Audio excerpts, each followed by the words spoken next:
Yes people, good morning, good afternoon, good evening to all of you. कैसे सब लोग? Hope so आप सब लोग बहुत बढ़िया रहेंगे। मैं बता दूं, मैं भी बहुत अच्छा हूं। तो आज से हम स्टार्ट करने वाले हैं अपने सीए इंटरमीडिएट एग्जाम के लिए कौन सा subject, that is the subject number 4। तो सबसे पहली चीज, आपके पास कौन सी बुक होनी चाहिए? अभी आपके पास मुकुल कोई भी बुक नहीं है, चलेगा। आपके पास कोई भी बुक नहीं होनी चाहिए, एक नोटबुक होनी चाहिए आपके पास। तो जस्ट आपके पास एक नोटबुक है, वो कैरी कर लीजिए। नोटबुक के साथ में 2-3 पेन मैंने बता रखी है, वो पेन आप रखिए अपने पास में। ब्लैक पेन रखिए, ब्लू पेन रखिए, रेड पेन रखिए, और ग्रीन अगर होता है तो रखिए, नहीं रहेगा तो भी चलेगा। तो एटलीस्ट आपके पास ब्लैक पेन है, ब्लू पेन है, वो आपके पास होनी चाहिए करके, ठीक है। और एक और चीज समझना, मैं यहां पे जो भी लिखूंगा ना, वो आपको लिखने के लिए जब मैं बोलूं तभी आपको लिखना है। मैं आपको जब बोलता हूं कि भैया आप लिखो, तभी आपको लिखना है, अदरवाइज आपको लिखने की जरूरत नहीं है। मुझे सबके मैसेज दिख रहे हैं करके, ठीक है। रोहिल नाम चला गया करके, रोहिला, मुझे आपके मैसेज दिख रहे हैं। तो मुझे सबके मैसेज दिख रहे हैं, आप जो लिख रहे हो वो सब मैं पढ़ पा रहा हूं, मुझे सब दिख रहा है करके, ठीक है। चलिए अब अपन चालू करेंगे। तो सबसे पहले आपके पास नोटबुक होनी चाहिए, आराम से आप बैठ जाइए करके, ठीक है। और नोटबुक को साथ में रखिए। 2-3 पेन है, जो कलर मैंने बोले हैं वो आपके पास होने चाहिए।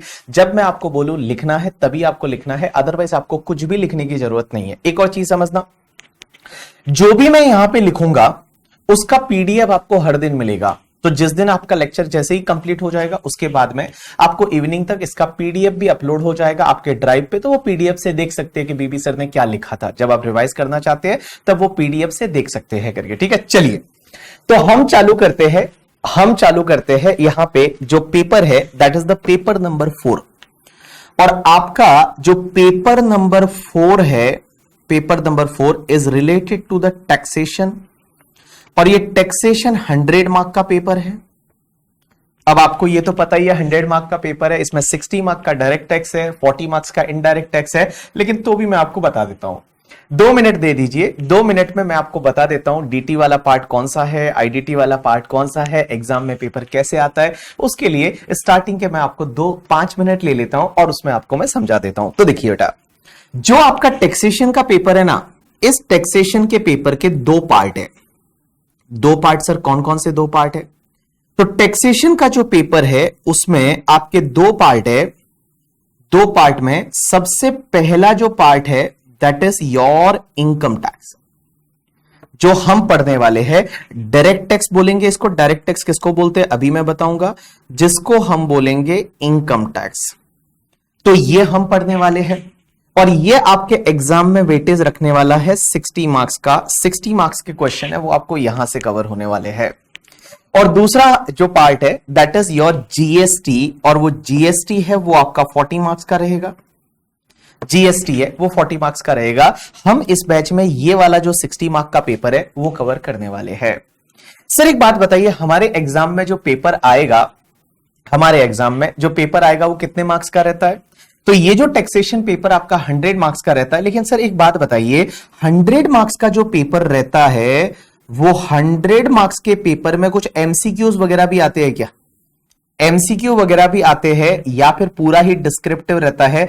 राइट आंसर इज आपको एमसीक्यूज भी मिलते हैं और कुछ डिस्क्रिप्टिव रहता है। कितने एमसीक्यूज रहते हैं, कितना डिस्क्रिप्टिव रहता है? तो मैं बता दूं, इसमें क्या होता है, आपके 30 मार्क्स के जो क्वेश्चन है ना, वो आपको एमसीक्यूज से मिलते हैं। तो जो 30 मार्क्स का पार्ट है, वो 30 मार्क्स का पार्ट आपका एमसीक्यू बेस रहेगा, जहां पे आपको एबीसीडी वगैरह जो है उसमें से सेलेक्ट करना रहेगा। बट ऐसा सिंपल एमसीक्यू नहीं आते कि चलिए इसमें से कौन सा, जैसे आपने पहले अगर मान लो कहीं देखा हो कॉलेज स्कूल में, वैसा नहीं होता। इसमें केस सिनेरियोज आते हैं। केस सिनेरियोज क्या रहते हैं कि एक है ना, एक पूरा ऐसा पैराग्राफ बना के दे देंगे और उसके बाद में आपको आंसर करने हैं 4-5 एमसीक्यूज के। तो ऐसे केस सिनेरियोज वगैरह आते हैं, कैसे आते हैं, क्या आते हैं, वो अपन आगे देखेंगे। तो 30 मार्क्स का आपका यहां पे क्या आता है, एमसीक्यूज आते हैं। और ये 30 मार्क्स के एमसीक्यूज जो होते हैं ना, इसमें आपका समझिए कि 60% मींस 18 मार्क्स जो रहते हैं एमसीक्यूज में, वो आपका डीटी से रहता है। और बेटा जो तुम्हारे 12 मार्क्स रहेगा, वो 12 मार्क्स तुम्हारे जीएसटी से रहेगा। तो जीएसटी से तुम्हारा 12 मार्क्स है और डीटी से तुम्हारा है वो आपका 18 मार्क्स है। चलिए उसके बाद अगर मैं बात करूं डिस्क्रिप्टिव की, तो बाकी वाला जो पेपर रहेगा वो आपका डिस्क्रिप्टिव रहेगा, जिसमें आपको आंसर लिखना रहेगा, एमसीक्यूज नहीं रहेगा। अक्कड़ बक्कड़ बम्बे वो नहीं चलेगा उसमें आपको लिखना रहेगा। तो लिखना जो डिस्क्रिप्टिव रहेगा ना, वो डिस्क्रिप्टिव के दो पार्ट हो जाते हैं, एक तो तुम्हारा डीटी वाला पार्ट और एक तुम्हारा आईडीटी वाला पार्ट। तो देखिए, सबसे पहले जो तुम्हारा डीटी वाला पार्ट रहेगा, मैं जो आपको पढ़ाने वाला हूं वो डीटी पढ़ाने वाला हूं, बार बार मैं डीटी बोलूंगा, डीटी या इनकम टैक्स बोलूंगा। तो जो डीटी वाला पार्ट रहेगा उसको बोला जाता है पार्ट ए करके। और ये जो पार्ट ए होता है ना, इस पार्ट ए में टोटल आपके 4 क्वेश्चन आते हैं। That is question number 1, question number 2, question number 3 and question number 4। और ये जो 4 क्वेश्चन आएंगे ना, ये चारों क्वेश्चन आपके 14 मार्क्स के होते हैं। 14 मार्क्स का ये, 14 मार्क्स का ये, 14 मार्क्स का ये वाला और 14 मार्क्स का ये वाला। बट ऑब्वियसली 14 मार्क्स का ऐसे एक ही क्वेश्चन नहीं होता, जैसे 3 में वापस ऐसे 3A आता है, 3B आता है, कोई 8 मार्क का हुआ, वापस 6 मार्क का हुआ, तो ऐसे करके 14 मार्क्स होते हैं। अब एक बात समझना, ये जो आपके पार्ट ए है डीटी वाला, उसमें आपका जो क्वेश्चन नंबर 1 रहता है ना, that question number 1 is compulsory. Means ये क्वेश्चन आपको अटेंड करना ही करना है, कंपल्सरी क्वेश्चन रहता है, यू हैव टू अटेंड करके, ठीक है। और ये बाकी के जो 3 क्वेश्चंस बचते हैं, इसमें से आपको एनी 2 अटेंड करना रहता है। एनी 2 है, वो एनी 2 आपको अटेंड करने रहते हैं। तो क्वेश्चन नंबर 2, 3, 4 जो है, उसमें से आप एनी 2 अटेंड करेंगे। और जो क्वेश्चन नंबर 1 रहेगा, ये क्वेश्चन नंबर 1 आपका मैंडेटरी रहेगा, आपका कंपल्सरी क्वेश्चन रहेगा, ये तो आपको अटेंड करना ही पड़ेगा। उसके बाद में आपका अगर जीएसटी की बात करूं मैं बेटा, तो जीएसटी में क्या होता है, आपके 3 क्वेश्चन रहते हैं, question number 5, question number 6 and question number 7।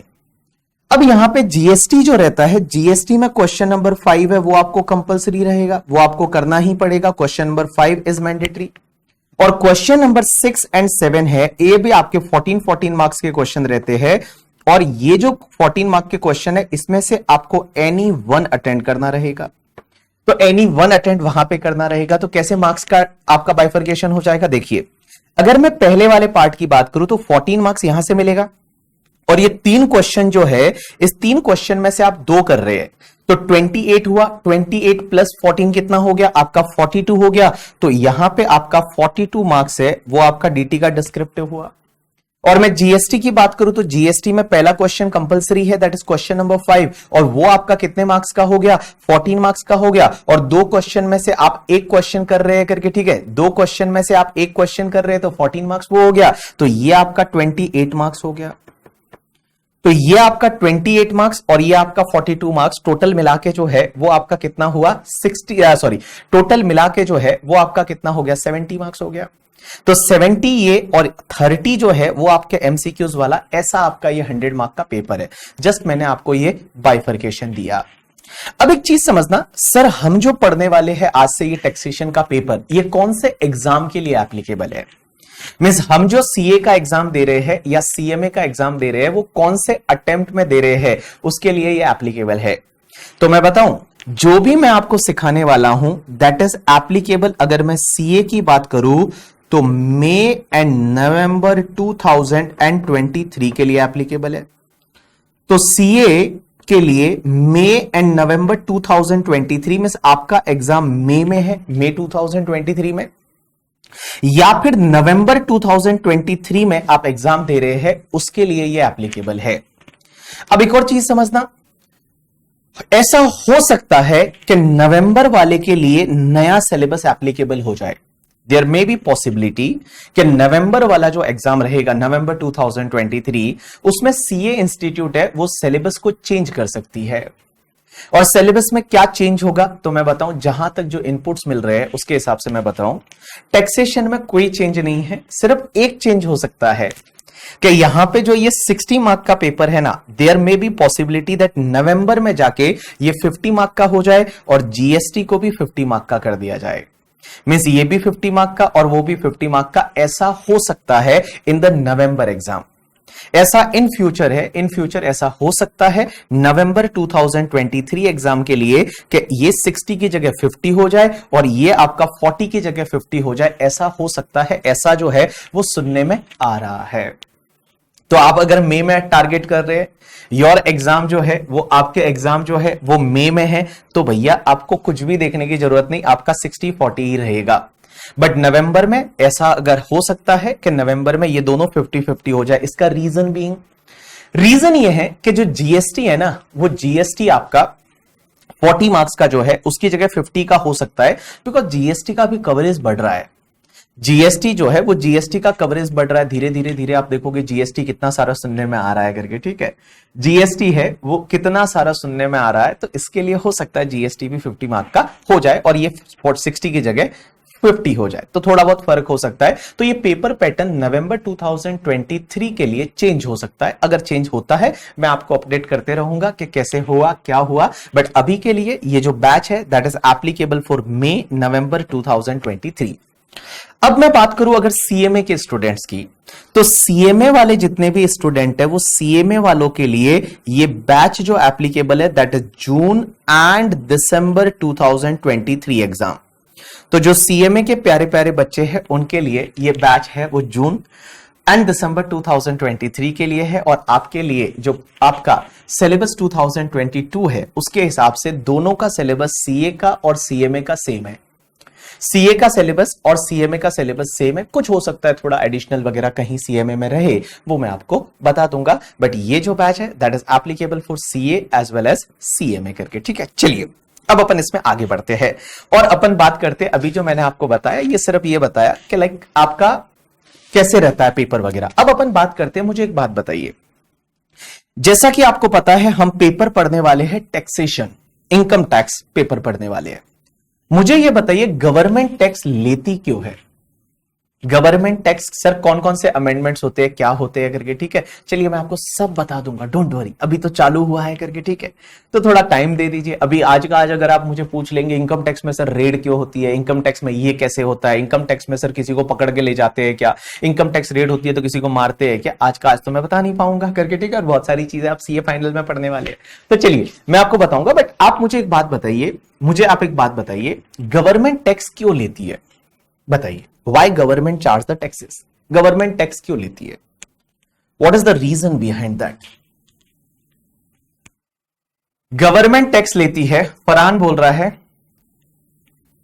कि सोशल वेलफेयर के लिए, डेवलपमेंट के लिए, गवर्नमेंट को देश चलाना है उसके लिए, गवर्नमेंट की मेजर सोर्स ऑफ इनकम है उसके लिए, डे टू डे एक्सपेंसेस के लिए, पब्लिक डेवलपमेंट के लिए, टू प्रोवाइड सर्विस के लिए। राहुल बोल रहा है ताकि हम टैक्स पढ़ सके। वाओ, ये इसके बंदे पे मतलब 101% ये बंदा है करके, ठीक है, जिसने सही आंसर किया है। Source of revenue for government development के लिए ये बंदे ने क्या आंसर किया है पता है? गवर्नमेंट टैक्स इसलिए लेती है क्योंकि सीए इंटरमीडिएट और फाइनल में पेपर डाल सके कि भाई इनकम टैक्स का पेपर नहीं तो होगा कैसे, इसके लिए गवर्नमेंट टैक्स लेती है। वाओ गजब, इनको मतलब अवार्ड मिलना चाहिए, भारत रत्न सीधा, और कोई अवार्ड नहीं, सीधा भारत रत्न इनको, इंफ्रास्ट्रक्चर डेवलपमेंट के लिए। तो चलिए, जिन जिन लोगों ने आंसर किया वो बहुत ही बढ़िया सा आंसर किया, और उन्होंने बोला, ऑलमोस्ट बहुत सारे लोग हैं जिन्होंने सही आंसर किया कि गवर्नमेंट टैक्स इसलिए लेती है क्योंकि इस कंट्री को चला सकती है। चलाने के लिए पैसा चाहिए। जब आप किसी कंट्री को चलाना है तो चलाने के लिए क्या चाहिए? पैसा चाहिए, क्योंकि आपने अपनी गवर्नमेंट को रेस्पॉन्सिबिलिटी दे रखी है, और अपनी गवर्नमेंट जो है उसको आपने रेस्पॉन्सिबिलिटी दे रखी है। जिस दिन आप वोट देके आए थे, आपने वोट नहीं दिया होगा, आपके पेरेंट्स ने वोट दिया होगा, तो अगर जिस दिन आप वोट देके आए थे तो आपने एक रेस्पॉन्सिबिलिटी दी थी अपनी गवर्नमेंट को कि ये जो अपनी एक ब्यूटीफुल कंट्री है इंडिया, इस इंडिया को क्या करना है? रन करना है। इस इंडिया को रन करना है, इस इंडिया को आपको डेवलप करना है, और रन करने के लिए, डेवलप करने के लिए भैया जो है वो पैसे की जरूरत पड़ती है। अगर किसी कंट्री को रन करना है, डेवलप करना है, उसमें दो चीजों की जरूरत पड़ती है। सर कौन कौन सी दो चीजें हैं जिसकी जरूरत पड़ती है? तो देखिए बेटा, दो चीजों की जरूरत रहती है किसी भी कंट्री को चलाने के लिए। एक तो चाहिए पावर, और दूसरा चाहिए पैसा। दो चीजें चाहिए, एक तो चाहिए पावर और दूसरा चाहिए पैसा। अगर किसी कंट्री को चलाना है, डेवलप करना है, बहुत आगे लेके जाना है, तो दो चीजों की जरूरत रहेगी। एक तो चाहिए पावर, कि पावर होना चाहिए ना यार, बिना पावर के तो क्या ही मतलब, पावर होना चाहिए, और दूसरा चाहिए पैसा। पावर का मतलब क्या आपको पता है? गवर्नमेंट के पास पावर्स है और गवर्नमेंट जो चाहे वो डिसीजन ले सकती है, जो चाहे जैसे लॉ बना सकती है।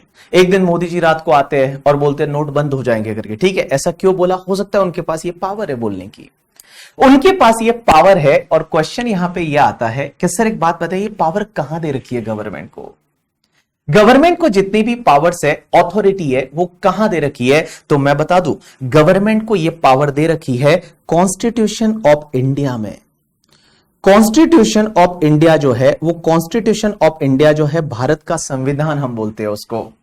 और भारत का जो संविधान है, जो कॉन्स्टिट्यूशन ऑफ इंडिया है, उसमें गवर्नमेंट्स को पावर दे रखी है कि गवर्नमेंट जो चाहे वैसे वैसे वैसे वैसे टैक्स लगा सकती है। उसमें पावर्स दे रखी है, बहुत सारी पावर्स के गवर्नमेंट क्या कर सकती है, क्या नहीं कर सकती। तो पावर कहां दे रखी है? कॉन्स्टिट्यूशन ऑफ इंडिया में। अब मैं आपको बताऊं, अगर अपन कॉन्स्टिट्यूशन ऑफ इंडिया जाके पढ़ते हैं तो कॉन्स्टिट्यूशन ऑफ इंडिया में बहुत सारे आर्टिकल्स होते हैं, बहुत सारे कॉन्स्टिट्यूशन ऑफ इंडिया में आर्टिकल्स होते हैं। अगर मैं आपके सामने यहां पे कॉन्स्टिट्यूशन खोल दूं कि कॉन्स्टिट्यूशन क्या है, तो चलिए अपन एक काम करते हैं, यहां कॉन्स्टिट्यूशन देखते हैं। कॉन्स्टिट्यूशन ऑफ इंडिया, भारत का संविधान। तो भारत के संविधान में यहां पे पावर दे रखी है, that is the constitution of India. और कॉन्स्टिट्यूशन ऑफ इंडिया आ गया ये। अब ये कॉन्स्टिट्यूशन ऑफ इंडिया में आप देखेंगे बहुत सारे आर्टिकल्स है। यहां पे ये आर्टिकल का मतलब होता है जैसे आर्टिकल नंबर 1, आर्टिकल नंबर 2, ऐसे आर्टिकल्स दे रखे हैं करके। आर्टिकल मतलब आप ये समझिए ना, लिस्ट दे रखी है, एक सेक्शन दे रखे हैं। जैसे टॉपिक्स होते हैं ना, वो टॉपिक्स के जैसे ही उन्होंने क्या दे रखे हैं, यहां पे आर्टिकल दे रखे हैं। तो इसका जो आर्टिकल है, इस आर्टिकल में एक आर्टिकल हुआ करता है, दैट इज द आपका आर्टिकल जो है वो ये आर्टिकल दे रखे हैं, ठीक है। ये बहुत सारे जो है ये आर्टिकल दे रखे हैं। अब एक बात समझना, यहां पे जो आर्टिकल्स दे रखे हैं, वो आर्टिकल्स में इनको ये पावर दे रखी है कि भैया ये लोग लॉ बना सकते हैं। और यहां पे लॉ बनाने के लिए इसमें जो 7th शेड्यूल है, ये जो कॉन्स्टिट्यूशन है उसके जो आर्टिकल है, उस आर्टिकल में क्या हुआ, एक 7th शेड्यूल करके जो लास्ट में दे रखा होगा, मैं आपको बताता हूं 7th शेड्यूल करके, ठीक है। ये पूरा कॉन्स्टिट्यूशन नहीं है, मैं आपको पूरा कॉन्स्टिट्यूशन बताता हूं। Constitution of India, constitution of India PDF, Marathi में नहीं चाहिए मुझे, इन इंग्लिश पीडीएफ। अब एक बात समझिए, तो ये तुम्हारा कॉन्स्टिट्यूशन ऑफ इंडिया है। अब ये कॉन्स्टिट्यूशन ऑफ इंडिया अलग अलग लैंग्वेज में है, वेबसाइट जो है इसकी, दैट इज इसमें अलग अलग लैंग्वेज में दे रखा है। और अलग अलग आपकी संदीप, मुझे सबकी चैट दिख रही है, सबकी जो चैट है मुझे सबकी चैट दिख रही है, तो आप बिल्कुल टेंशन ना लीजिए, आप चुपचाप बैठ जाइए करके, ठीक है। चलिए, तो इसमें देखिए बहुत सारी लैंग्वेज में ये कॉन्स्टिट्यूशन ऑफ इंडिया दे रखा है। अब ये कॉन्स्टिट्यूशन ऑफ इंडिया को अगर मैं डाउनलोड पेज पे जाता हूं तो यहां पे 404 पेजेस का मुझे कॉन्स्टिट्यूशन ऑफ इंडिया मिलता है। और ये कॉन्स्टिट्यूशन ऑफ इंडिया में यहां पे ये बहुत सारे आर्टिकल्स होते हैं। अब ये जो आर्टिकल्स होते हैं ना, इस आर्टिकल्स में इनको ये पावर दे रखी है कि गवर्नमेंट चाहे जैसे लॉ बना सकती है करके, ठीक है। और इस आर्टिकल जो है, इस आर्टिकल में आप देखेंगे यहां पे एक आर्टिकल है, दैट इज आर्टिकल नंबर, ये जो आर्टिकल्स है, इस आर्टिकल के बाद में आपके एक दे रखी है, that is the list 7th schedule में। इसके शेड्यूल्स है, एक तो आर्टिकल्स हो गए, आर्टिकल मतलब सेक्शन करके, ठीक है। और उसके बाद में शेड्यूल्स दे रखे, जो लास्ट में मैं आपको लेके चलता हूं। ये देखिए,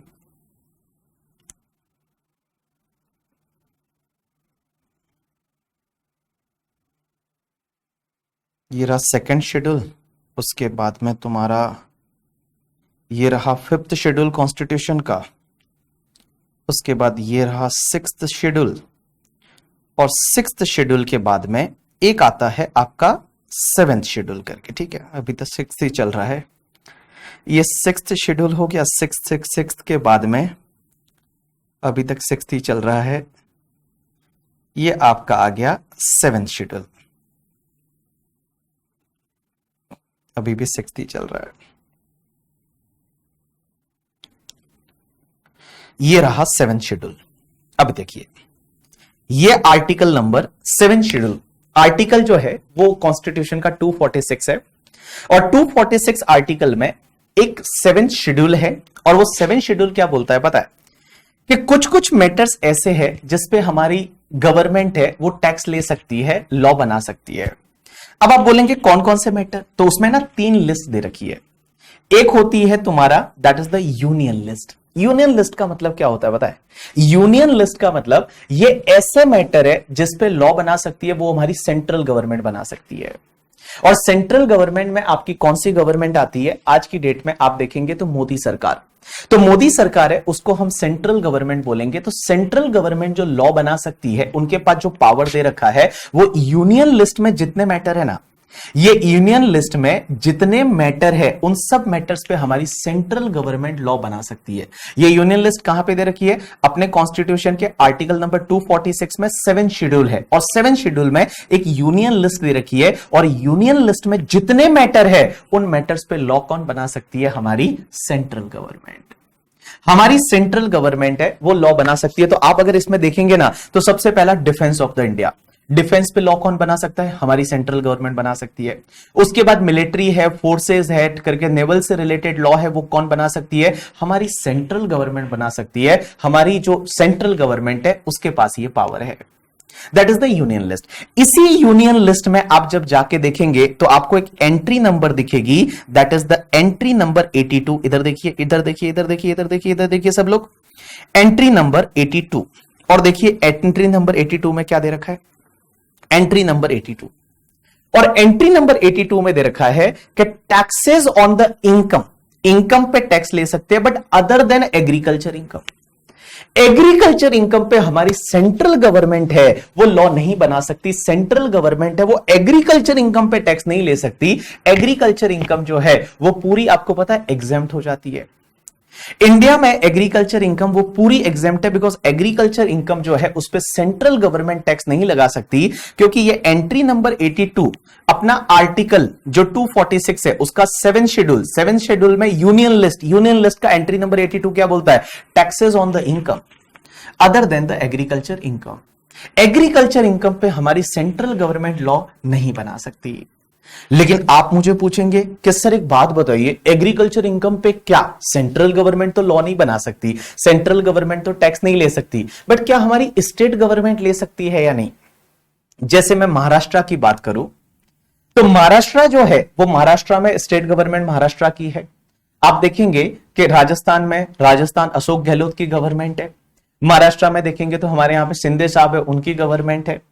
जैसे आप देखेंगे करके दूसरे स्टेट में जैसे पंजाब में आम आदमी पार्टी की सरकार है। तो क्या वो एग्रीकल्चर इनकम पे टैक्स लगा सकते हैं या नहीं? क्योंकि सेंट्रल गवर्नमेंट तो नहीं लगा सकती, क्योंकि ये जो यूनियन लिस्ट है इस यूनियन लिस्ट में कॉन्स्टिट्यूशन में इनको जो पावर दे रखा है और पावर दे रखा है एंट्री नंबर 82 में, that is the taxes on income other than agriculture income. Agriculture income पे ये टैक्स नहीं ले सकती सेंट्रल गवर्नमेंट।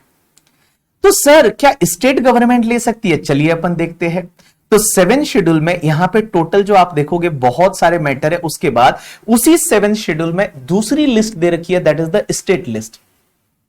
और स्टेट लिस्ट में ऐसे मैटर दे रखे हैं, स्टेट लिस्ट में ऐसे मैटर दे रखे हैं जिसपे स्टेट गवर्नमेंट है वो लॉ बना सकती है। इस पे स्टेट गवर्नमेंट है वो लॉ बना सकती है। जैसे आपने देखा होगा पब्लिक ऑर्डर कौन मैनेज करता है हर स्टेट में? वहां की पुलिस मैनेज करती है। पुलिस किसके अंडर आती है? स्टेट गवर्नमेंट के अंडर आती है। तो देखिए पुलिस सेकंड नंबर एंट्री है, वो किसके अंडर आएगी? स्टेट गवर्नमेंट के अंडर आएगी। उसके बाद में जो पब्लिक ऑर्डर है वो किसके अंडर आता है? स्टेट गवर्नमेंट के अंडर आता है। तो क्वेश्चन यहां पे यह आता है कि सर एक बात बताइए, सेंट्रल गवर्नमेंट है वो तो एग्रीकल्चर इनकम पे टैक्स नहीं ले सकती, क्या स्टेट गवर्नमेंट ले सकती है या नहीं? आंसर इज यस बेटा, स्टेट गवर्नमेंट ले सकती है। क्योंकि स्टेट गवर्नमेंट की जो स्टेट लिस्ट है वो स्टेट लिस्ट में अगर मैं आपको जाके बताता हूं तो यहां पे देखिए एक आपको एंट्री दिखेगी, दैट इज एंट्री नंबर 46। और एंट्री नंबर 46 में क्या दे रखा है पता है तुमको? एंट्री नंबर 46 अगर आपको दिख रही है तो देखिए क्या दे रखा है? Taxes on the agriculture income. Agriculture income पे चाहे तो स्टेट गवर्नमेंट टैक्स ले सकती है। अब आप मुझे पूछेंगे कि क्या सर एग्रीकल्चर इनकम पे आज कोई टैक्स नहीं लेता? आंसर इज नो, ना तो सेंट्रल गवर्नमेंट लेती है और स्टेट गवर्नमेंट को पावर दे रखा है। स्टेट गवर्नमेंट चाहे तो एग्रीकल्चर इनकम पे टैक्स ले सकती है, लेकिन बेटा आज की डेट में इंडिया में कोई भी एग्रीकल्चर इनकम पे टैक्स नहीं लेता। ऐसा क्यों? देखो इसके 2 रीजन हो सकते हैं। इसके जो है वो 2 रीजन हो सकते हैं एग्रीकल्चर इनकम पे टैक्स ना लगने के।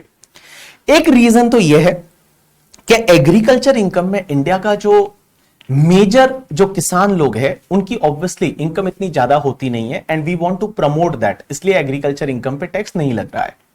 एक तो ये रीजन हो सकता है कि भाई इस इंडिया जो है उसमें मेजोरिटी किसान रहते हैं, तो किसान की इनकम जो है उसको हम एग्जेम्प्ट करना चाहते हैं, इसलिए एग्रीकल्चर इनकम पे टैक्स नहीं लग रहा।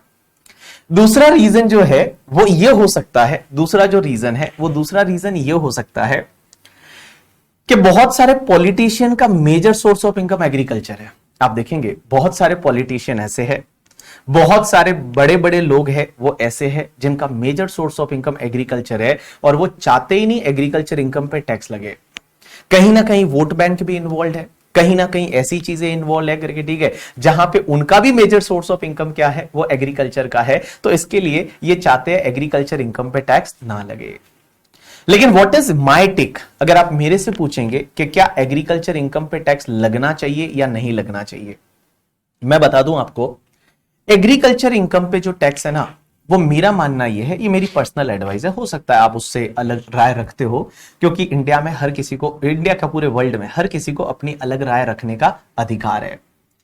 मेरी राय ये है कि एग्रीकल्चर इनकम पे टैक्स लगाना चाहिए आफ्टर सर्टेन लिमिट, एक लिमिट के बाद में एग्रीकल्चर इनकम पे टैक्स लगाना चाहिए। There may be like threshold limit of the 20 lakh rupees, हो सकता है 20 लाख, कोई बोले चलो 50 लाख कर दीजिए, आप 50 लाख तक टैक्स ना लगाइए, उसके ऊपर वाली इनकम पे तो टैक्स लगाइए।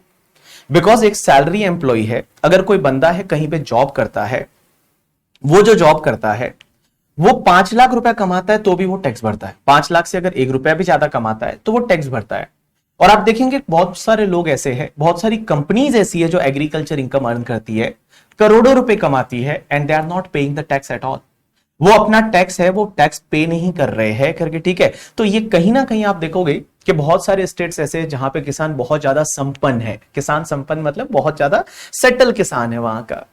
तो जब वहां का किसान बहुत सेटल है और वो बहुत ज्यादा अर्न कर रहा है, करोड़ों रुपए में अर्न कर रहा है, लैम्बोर्गिनी गाड़ी ला रहा है करके, ठीक है, तो उस केस में यार उसको इनकम पे टैक्स लगाना चाहिए, ये मेरा मानना है करके, ठीक है, कि भाई एटलीस्ट आप जो है ना वो कुछ पार्ट तक टैक्स ना लगाए, उसके ऊपर वाली इनकम पे तो टैक्स लगाए। बट आज की डेट में ऐसा है, एग्रीकल्चर इनकम कितनी भी है वो पूरी एग्जेम्प्ट है, इंडिया में उस पर कोई भी टैक्स नहीं लगता, सेंट्रल गवर्नमेंट टैक्स ले नहीं सकती, स्टेट गवर्नमेंट के पास में दे रखा है पावर, और स्टेट गवर्नमेंट के पास में पावर दे रखा है, बट स्टेट गवर्नमेंट है वो एग्रीकल्चर इनकम पे टैक्स नहीं लेती है। मैं आपको बताऊं, एक केस लो आया था पी चिदम्बरम का वगैरह, उसने क्या किया था, प्लांटेशन लगाया, प्लांट जो होते हैं ना अपन जो पौधे लगाते हैं, और पौधे लगा के बेचना, जो नर्सरी का इनकम है वो भी एग्रीकल्चर इनकम में आता है। मैं जब आपको एग्रीकल्चर इनकम बताऊंगा तो मैं आपको बताऊंगा कि एग्रीकल्चर इनकम में कौन कौन सी इनकम आती है। तो उसने क्या किया, करोड़ों रुपए के प्लांटेशन लगाए और उसको प्लांटेशन को बेच दिया, नर्सरी के पौधों को बेच दिया और बोला पूरा इनकम एग्रीकल्चर इनकम है, और भैया वो पूरा एग्जेम्प्ट हो गया, पूरा इनकम एग्रीकल्चर इनकम है और वो पूरा एग्जेम्प्ट हो गया करके, ठीक है। तो मेरी राय ये रहेगी कि ऑब्वियसली एग्रीकल्चर इनकम पे टैक्स लगना चाहिए, आफ्टर सम थ्रेशोल्ड लिमिट आप डाल दीजिए कि चलिए 50 लाख रुपए तक नहीं लगेगा, बट एटलीस्ट 50 लाख रुपए के ज्यादा तो लगाइए। एक बंदा जो जॉब करता है वो 5-6 लाख रुपया कमाता है, he used to pay the income tax, then if there is any farmer, और हम ऐसा थोड़ी बोल रहे गरीब किसान पे टैक्स लगा दीजिए, नहीं लगाना।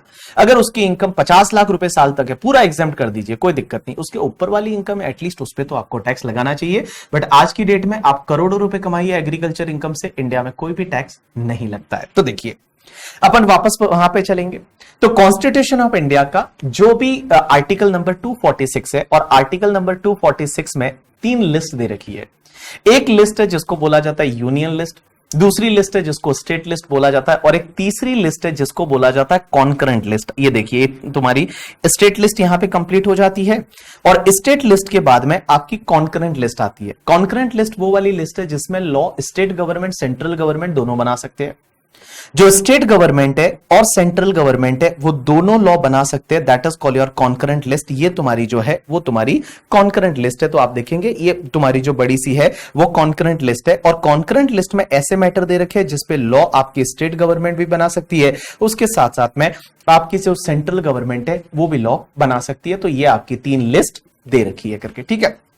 चलिए, तो मैं जो कहां पे था, मैं भावनाओं में बह गया एग्रीकल्चर इनकम में। चलिए, तो सबसे पहली चीज, गवर्नमेंट टैक्स क्यों लगाती है? तो आपने बोला कि गवर्नमेंट टैक्स इसलिए लगाती है क्योंकि उनको इंडिया को डेवलप करना है। इंडिया को डेवलप करना है, इंडिया को रन करना है, और उसके लिए दो चीजों की जरूरत पड़ती है, एक तो पावर और एक चाहिए पैसा। पावर कहां से आएगा? अरे कॉन्स्टिट्यूशन में पावर्स दे रखे हैं, अभी तो अपन ने देखा कॉन्स्टिट्यूशन में कितने पावर दे रखे हैं। 7 शेड्यूल है, वो 7 शेड्यूल में कितनी लिस्ट दे रखी है? 3 लिस्ट दे रखी है, union list, state list and concurrent list. उसमें इतने मैटर दे रखे हैं जहां पे जो चाहे वो लॉ बना सकते हो आप।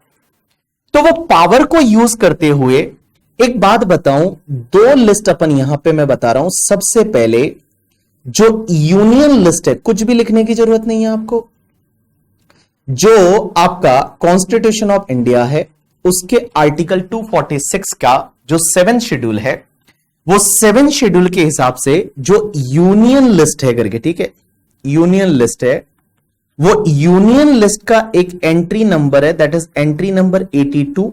और 82 एंट्री क्या बोलती है? सेंट्रल गवर्नमेंट है, वो सेंट्रल गवर्नमेंट इनकम टैक्स लगा सकती है, और इनकम टैक्स किस पे लगा सकती है? On all the income. कोई भी अगर आपकी इनकम होगी उस पर टैक्स लगा सकती है, other than agriculture income, other than agriculture income. तो एग्रीकल्चर इनकम को छोड़ दीजिए, एग्रीकल्चर इनकम को छोड़ के बाकी सब इनकम पे हमारी सेंट्रल गवर्नमेंट टैक्स लगा सकती है, लॉ बना सकती है। अब एक और चीज समझना, एग्रीकल्चर इनकम पे कौन टैक्स ले सकता है? स्टेट गवर्नमेंट ले सकती है। तो स्टेट गवर्नमेंट के लिए बेटा एक स्टेट लिस्ट दे रखी है, और स्टेट लिस्ट में एक एंट्री नंबर है, एंट्री नंबर 46 करके, और ये एंट्री नंबर 46 बोलती है कि स्टेट गवर्नमेंट चाहे तो इनकम टैक्स लगा सकती है, income tax on agriculture income. Agriculture income पे चाहे तो स्टेट गवर्नमेंट टैक्स लगा सकती है। चलिए, तो ये तो बड़ा सिंपल सा बात हुआ कि भैया कॉन्स्टिट्यूशन में पावर दे रखी है टैक्स लेने की। Answer is yes. Entry number 82 union list का सेंट्रल गवर्नमेंट को पावर देती है, इनकम टैक्स ले सकते हैं on all the income other than agriculture income. Agriculture income पे स्टेट गवर्नमेंट टैक्स लगा सकती है, बट आजकल स्टेट गवर्नमेंट कोई भी टैक्स नहीं लगाती है। तो इंडिया में आज की डेट में मैं बोल सकता हूं इनकम टैक्स नहीं लगता है ऑन द एग्रीकल्चर इनकम। दूसरी चीज पैसा चाहिए भैया, पैसा चाहिए बाबू भैया, पैसा चाहिए करके, ठीक है। अब ये पैसा कहां से लाएगी गवर्नमेंट है, वो पैसा कहां से लाएगी? क्योंकि पैसा चाहिए यार, कोई भी काम करने के लिए पैसा चाहिए। इस इंडिया को डेवलप करना है, इंडिया को आगे ले जाना है, पैसा चाहिए। पैसा कहां से लाएंगे? पैसा कहां से लाएंगे? तो उसके लिए अपन एक एग्जांपल लेते हैं और एग्जांपल से समझने की कोशिश करते हैं करके, ठीक है। वैष्णवी, आपकी चैट मुझे दिख रही है। हमारे बैच में एक बंदा है जिसका नाम है कुणाल। इधर देखिए सब लोग, हमारे बैच में एक बंदा है जिसका नाम है मिस्टर कुणाल। अब एक बात समझिए, ये कुणाल है और कुणाल जो है बहुत प्यारा बंदा है, वाह वाह, हंस भी रहा है, कुणाल है। अब एक बात समझिए, एग्जाम्पल से समझेंगे, कुणाल और गवर्नमेंट एक जैसी है, पैसा कहां से लाएंगे? तो देखिए, ये बंदा है जिसका नाम है कुणाल, कुणाल की एक फ्रेंड है करके, ठीक है, एक फ्रेंड है और दोनों की बहुत अच्छी दोस्ती है, दोनों की बहुत अच्छी दोस्ती है। अब ये दोनों की बहुत अच्छी दोस्ती है तो ये लोग क्या करते हैं, एक दूसरे के बर्थडे पे सरप्राइज देते हैं। एक और चीज बता दूं, हमारे बैच में नीलेश, जो भी एग्जाम्पल्स दिए जाएंगे वो एग्जाम्पल्स आपके इमेजिनरी घटनाओं पे आधारित है, मींस काल्पनिक घटनाओं पे आधारित है। इसका आपके या मेरे किसी के भी वास्तविक जीवन से कोई लेना देना नहीं है। अगर किसी के वास्तविक जीवन से लेना देना है तो ये मात्र एक संयोग हो सकता है, एक कोइंसिडेंस हो सकता है, उससे ज्यादा कुछ भी नहीं है करके, ठीक है। तो भैया इसको आप जो है वो लाइटली लीजिए एग्जाम्पल को। तो ये जो कुणाल है, कुणाल की एक महिला मित्र है करके, ठीक है, एक फ्रेंड है। अब एक बात समझिए, जो फ्रेंड है उसका बर्थडे है, बर्थडे बोलते हैं या बर्थडे बोलते हैं, बर्थडे है। तो बर्थडे है और उसका जो बर्थडे है वो मान लो नेक्स्ट मंथ है, और नेक्स्ट मंथ उसका बर्थडे है। तो इसने सोचा कि बर्थडे पे मैं हमारी फ्रेंड को, मतलब उसकी जो फ्रेंड है उसको सरप्राइज पार्टी देना चाहता है। आजकल ये आपने देखा होगा कि सरप्राइज पार्टी का बहुत सारा फंडा है, सरप्राइज देते हैं दिन में 4-5 बार, कि 2-3 गिफ्ट देते हैं, फिर पार्टी देते हैं, ये वो। तो कुणाल ने पूरा प्लान किया, क्योंकि कुणाल चाहता है कि उनकी रिलेशनशिप चले, उनकी रिलेशनशिप डेवलप हो, और उसके लिए उसको चाहिए पैसा।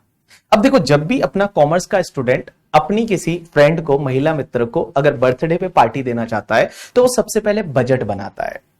वो सबसे पहले जो है वो बजट बनाता है कि अपना बजट कितना है, कितना खर्चा होगा। तो इसने दिमाग लगाया कि अच्छा मैं ना गिफ्ट दूंगा, तो गिफ्ट का कितना होगा टोटल मिला के उसने कैलसी में किया कि यार 2000 तो गिफ्ट का लग जाएगा। उसके बाद में उसने बताया कि अच्छा केक भी लाना पड़ेगा, तो केक का मान लो 1000 रुपया लग जाएगा।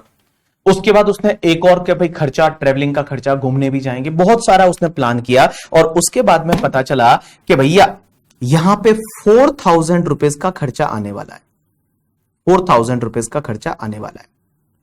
अब एक बात समझिए, जब 4000 रुपीज का खर्चा आने वाला है तो ये 4000 कहां से लाएगा कुणाल जो है, वो कहां से लाएगा?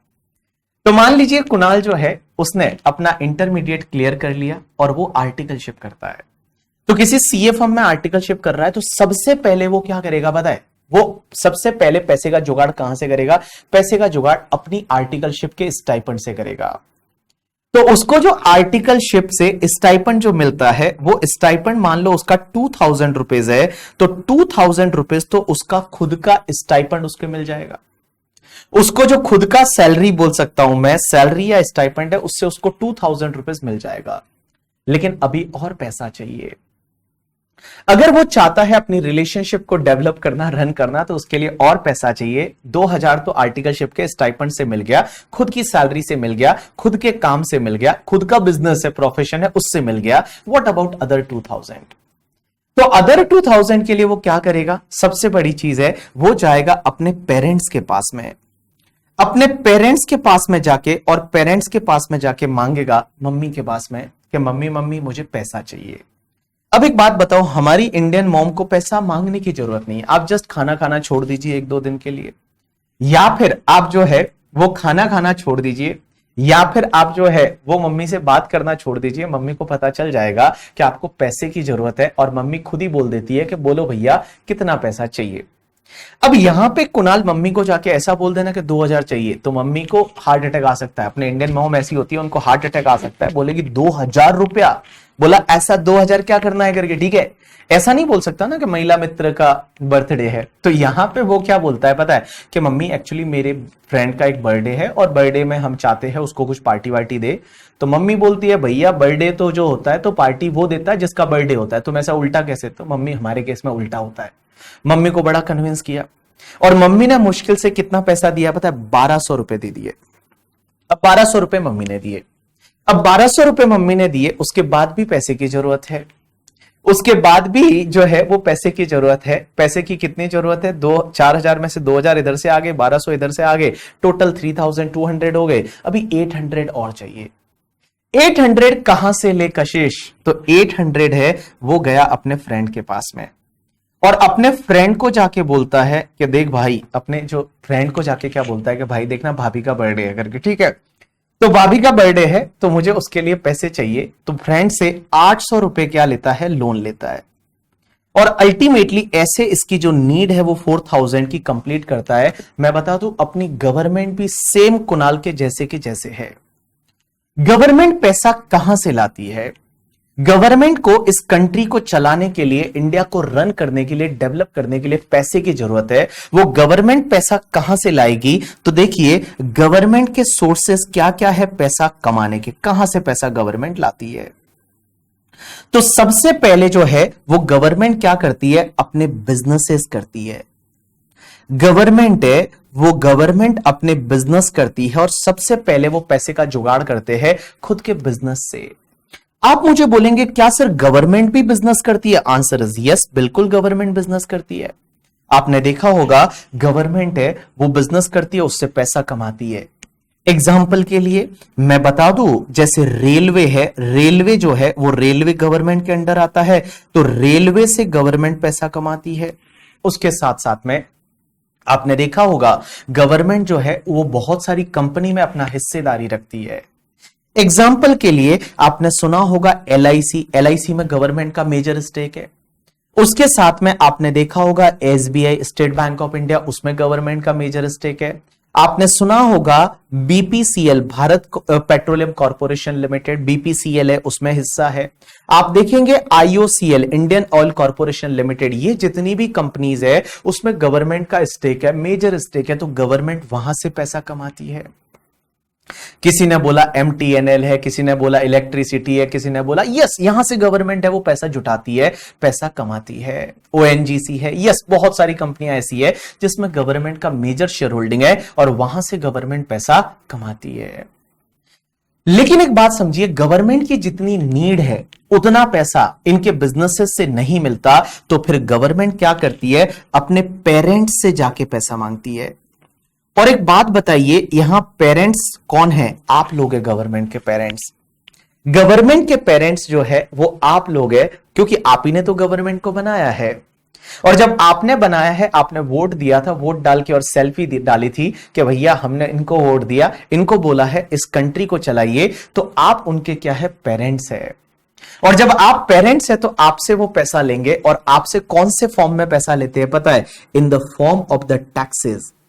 वो आपके टैक्सेस के फॉर्म में आपसे पैसा लेते हैं। लेकिन सर एक बात बताइए, टैक्सेस जो होते हैं वो टैक्सेस कितने टाइप के होते हैं? तो मैं बताऊं, जो टैक्सेस होते हैं ना वो दो टाइप के होते हैं। एक तो तुम्हारा होता है डायरेक्ट टैक्स और एक तुम्हारा होता है इनडायरेक्ट टैक्स। अब ये डायरेक्ट टैक्स कौन सा होता है, इनडायरेक्ट टैक्स क्या होता है, समझेंगे। तो एक तो तुम्हारा होता है डायरेक्ट टैक्स और एक तुम्हारा होता है इनडायरेक्ट टैक्स। अब एक बात समझिए, जो डायरेक्ट टैक्स इनडायरेक्ट टैक्स में क्या फर्क है, कैसे है, वो हम आपको थोड़ी देर में समझा देंगे। तीसरी चीज, गवर्नमेंट पैसा अगर मान लो जो पेरेंट से मांगा, टैक्सेस से कलेक्ट हुआ, उससे भी उनकी नीड कंप्लीट नहीं हो रही। उनकी जो नीड कंप्लीट नहीं हो रही, तो आपने सुना होगा बहुत बार गवर्नमेंट क्या करती है, लोन लेती है। बाहर से लोन लेती है, वर्ल्ड बैंक से लोन लेती है, जो इंटरनेशनल मॉनेटरी फंड है उससे लोन लेती है। आपने ये सुना होगा। तो गवर्नमेंट के जो फ्रेंड्स है उनसे क्या लेती है, लोन लेती है। और लोन लेने के बाद में जो लोन लेती है और वो लोन से है, वो गवर्नमेंट है वो अपनी नीड को कंप्लीट करती है। तो देखिए हमने क्या पढ़ा कि गवर्नमेंट है उसको आपने एक रेस्पॉन्सिबिलिटी दे रखी है, इंडिया को रन करना है, डेवलप करना है। दो चीजों की जरूरत है, one is the power, second is पैसा। पैसा एंड पावर। पावर कहां से मिलेगा, कॉन्स्टिट्यूशन से। कॉन्स्टिट्यूशन में उनको बोला हुआ है जो चाहे वो लॉ बनाओ, और उसमें एक यूनियन लिस्ट की एंट्री नंबर 82 बोलती है सेंट्रल गवर्नमेंट चाहे तो इनकम टैक्स ले सकती है on all type of income other than agriculture income. State list में एग्रीकल्चर इनकम पे टैक्स लेने का पावर स्टेट गवर्नमेंट को दे रखा है। पैसा कहां से आता है, तो गवर्नमेंट है वो क्या करती है, खुद के बिजनेसेस करती है। खुद के बिजनेसेस करती है। बिजनेसेस में यहां पे मैंने एग्जांपल दे रखी है, इतने सारे बिजनेसेस करती है, उससे पैसा कमाती है। या फिर बिजनेसेस से उनकी जितनी नीड है वो कंप्लीट नहीं होती है, तो वो अपने पेरेंट्स के पास जाते हैं, और पेरेंट्स का मतलब आपसे वो टैक्सेस लेते हैं। और उसके बाद में जो अगर तो भी नीड कंप्लीट नहीं होती है तो लोन ले लेते हैं। तो कुल मिला के कुणाल में और अपनी गवर्नमेंट में कोई फर्क नहीं है। अब एक बात बताइए, दो तरह के टैक्स होते हैं, one is the direct tax, one is the indirect tax. Sir direct tax किसको बोलते हैं, इनडायरेक्ट टैक्स किसको बोलते हैं? तो देखिए एग्जाम में कोई क्वेश्चन आने वाला नहीं है कि what is the difference between direct tax and indirect tax. वो सब आपके कॉलेज लेवल पे आता है करके, ठीक है। हाँ पुनित, तुम्हारे मैसेज मुझे शो हो रहे हैं। सबकी चैट, अनु मुझे विजिबल है, सबकी चैट है वो मुझे विजिबल है करके, ठीक है। चलिए अब एक बात समझिए, डायरेक्ट टैक्स और इनडायरेक्ट टैक्स। तो सबसे पहली चीज सर, डायरेक्ट टैक्स किसको बोलते हैं, इनडायरेक्ट टैक्स किसको बोलते हैं? तो दोनों में फर्क क्या है, देखो इधर देखो, मेरी तरफ देखो। डायरेक्ट टैक्स ऐसा होता है ना जो डायरेक्टली आप ही से लिया जाता है, मतलब जिसका टैक्स है ना उसी से ले लेंगे टैक्स दे करके, that is called direct tax. जैसे मैं एक एग्जांपल लेता हूं, मेरा इनकम टैक्स मुझी से गवर्नमेंट ले लेती है, that is called direct tax. Means direct tax is a tax which is directly charge from the person, means जिसका टैक्स है उसी से गवर्नमेंट ले लेगी, that is called direct tax. Indirect tax क्या होता है पता है? कि गवर्नमेंट जो है वो जिस पर्सन से टैक्स कलेक्ट करती है, वो पर्सन उस टैक्स का बर्डन है वो अल्टीमेटली शिफ्ट कर देता है किसी ना किसी अदर पर्सन पे, कंज्यूमर पे शिफ्ट कर देता है, that is called your indirect tax. तो डायरेक्ट टैक्स तो क्या होता है कि भाई जिसका टैक्स है ना वो उसी से पकड़ के और उसी से टैक्स ले लो, that is called direct tax. Indirect tax क्या होता है? गवर्नमेंट कलेक्ट इस पर्सन से कर रही है, बट अल्टीमेटली वो उसका बर्डन शिफ्ट कर देता है किसी दूसरे कस्टमर पे, that is called indirect tax. Example के लिए, डायरेक्ट टैक्स में आपका जो एग्जांपल है दैट इज इनकम टैक्स, और एक होता था वेल्थ टैक्स जो अभी नहीं होता है, थोड़े कुछ सालों पहले हुआ करता था, बट अभी वेल्थ टैक्स नहीं होता है। तो डायरेक्ट टैक्स का एग्जांपल इनकम टैक्स। मुझे एक बात बताइए, मेरा इनकम टैक्स मेरे से ही चार्ज करेंगे, आपके पेरेंट्स ने कुछ इनकम कमाई तो आपके पेरेंट्स से ही चार्ज करेंगे, that is called income tax. Direct tax, जिसका टैक्स है डायरेक्टली उसी से ले लो। इनडायरेक्ट टैक्स के एग्जाम्पल कौन कौन से हैं? तो इनडायरेक्ट टैक्स के एग्जाम्पल है, एग्जाम्पल के लिए आप ले लीजिए जीएसटी है, उसके साथ में कस्टम है, ये आपके इनडायरेक्ट टैक्सेस के एग्जाम्पल है। इनडायरेक्ट टैक्सेस जो होते हैं वो इनडायरेक्ट टैक्सेस जो है, जीएसटी में क्या होता है, जैसे आपने हमको फीस पे की, तो एक बात बताओ, आपने जो फीस पे की वो फीस में 18% है ना, वो जीएसटी है। आप जो बार बार बोलते हो ना बीबी सर को इतना फीस दिया है करके, ठीक है, फॉर एन एग्जांपल आपने 7,000 का फीस पे किया, तो वो 7,000 मुझे पे नहीं किया, इस 7,000 में 100 डिवाइड बाय 118 मल्टीप्लाई बाय 18 आपका जो कितना आता है रे, ओ भाई साहब, डिवाइड बाय 118 मल्टीप्लाई बाय 18, उसमें आपका 1070 रुपीज है ना, वो तो जीएसटी है। वो हम क्या करेंगे कि आपसे कलेक्ट किया और आपसे कलेक्ट करके गवर्नमेंट को हम पे कर देंगे, that is called indirect tax. कि भैया अल्टीमेटली गवर्नमेंट को हमने पे किया बट अल्टीमेट बर्डन है वो कंज्यूमर पे चला गया, that is called indirect tax. आपने ये कैलकुलेटर खरीदा होगा, तो ये जो कैलकुलेटर है कुणाल, इस कैलकुलेटर पे फॉर एन एग्जांपल आपने 200 रुपए में कैलकुलेटर खरीदा, तो इसमें टैक्स है।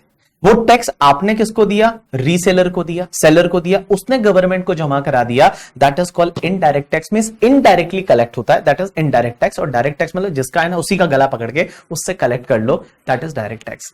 मुझे एक बात बताइए, गवर्नमेंट के लिए कौन सा टैक्स कलेक्ट करना इजी रहेगा? मींस गवर्नमेंट के लिए कौन सा टैक्स कलेक्ट करना ज्यादा इजी होता होगा, डायरेक्ट टैक्स या इनडायरेक्ट टैक्स? इजीली गवर्नमेंट बैठे बैठे कलेक्ट कर लेगी, इजी रहता होगा, इनकम टैक्स या जीएसटी?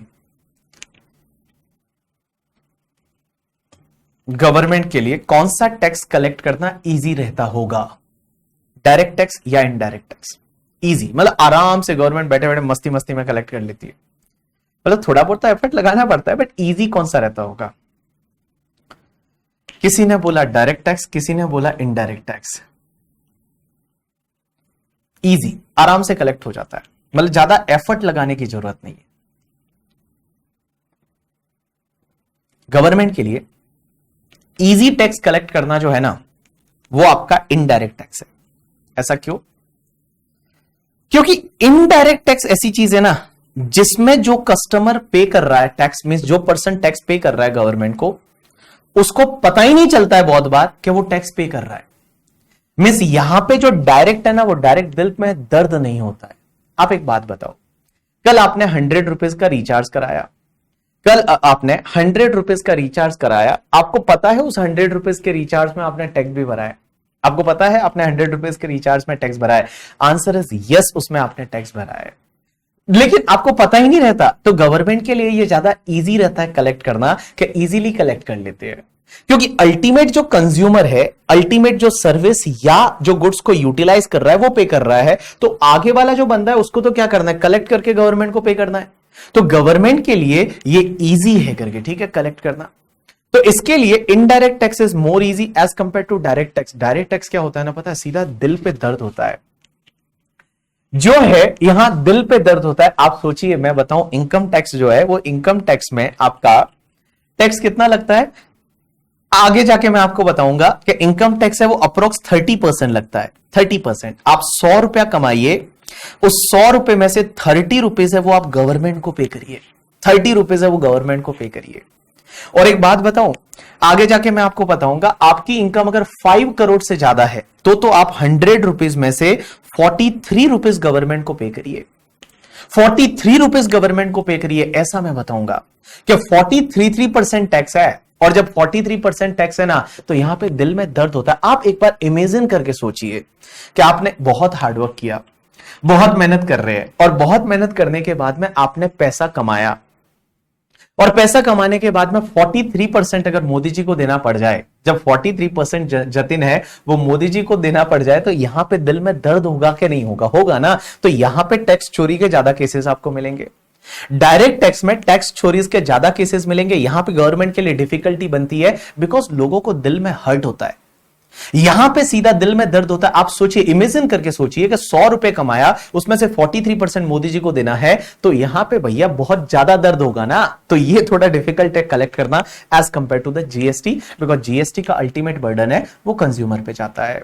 अब एक और चीज समझना सर, एक बात बताओ, यहां इनकम टैक्स में आप बोलते हो कि सीधा दिल पे दर्द होता है, तो उसके लिए गवर्नमेंट ने कुछ सोचा क्या? आगे जाके मैं आपको एक कॉन्सेप्ट पढ़ाऊंगा, that concept is called TDS. मैं आपको एक टॉपिक पढ़ाऊंगा टीडीएस, जो इनकम टैक्स में है। टीडीएस करके एक टॉपिक लाया गया है नितेश। वो टीडीएस टॉपिक क्या बोलता है पता है? क्या TDS means tax deducted at source. आपने सुना है टीडीएस? टीडीएस क्या होता है? कि आपकी जहां से इनकम होती है ना, वो इनकम पे पहले ही कुछ टैक्स गवर्नमेंट को काट के जमा करा दिया जाता है।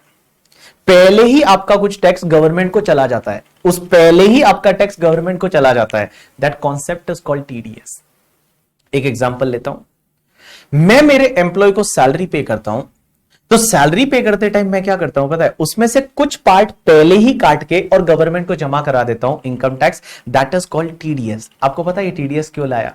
ये इसीलिए आया, इसका एक रीजन ये भी था, यही रीजन था कि लोगों के जो दिल में दर्द होता था ना, वो दिल जो दर्द है, दर्द दिलों के कम हो जाते करके, तो वो कम करने के लिए लाया गया था।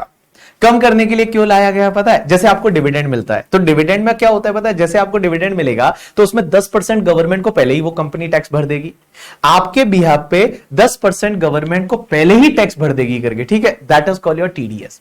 ऐसा क्यों लाया? क्योंकि दिल में दर्द होता था। क्योंकि आप सोचिए, जब पूरी इनकम मेरे पास आ जाएगी तो उसके बाद मैं तो क्या करूंगा? वड़ा पाव खा लूंगा, और मैं तो उस इनकम को पूरा खत्म कर दिया, लास्ट में जाते जाते बाबा जी का ठुल्लू, मेरे पास कुछ भी नहीं बचा। तो गवर्नमेंट ने क्या किया कि इनको जो इनकम मिलेगी ना, उस पर पहले ही कुछ टैक्स गवर्नमेंट को पहले ही चला जाए, तो गवर्नमेंट का कामकाज भी चलता रहेगा। That concept is TDS. TDS क्यों लाया, उसके पीछे का एक आपको, आप इमोशनली उस पॉइंट को समझ पाए, वो मैं आपको बता रहा हूं। एक बात बताओ लॉजिकली, एक बात को समझना लॉजिकली, आप इजीली समझ पाओगे। मैंने आपको बोला है कि आपको एक अच्छी सी नोटबुक लेके आना है। अब आपको नोटबुक खरीदनी है, तो नोटबुक खरीदने के लिए आपने अपने पेरेंट्स से जाके, मम्मी से जाके बोला कि मम्मा मुझे है ना नोटबुक खरीदनी है, बीबी सर की क्लास चालू हुई है। तो मम्मा ने बोला कि नोटबुक खरीदनी है, अच्छा, तो बोला कितने पैसे की है? आपने बोला 70 रुपीज की है। आपने बोला 70 रुपीज की नोटबुक है। अब हुआ क्या, उस दिन मम्मी के पास में 70 रुपीज चेंज नहीं थे।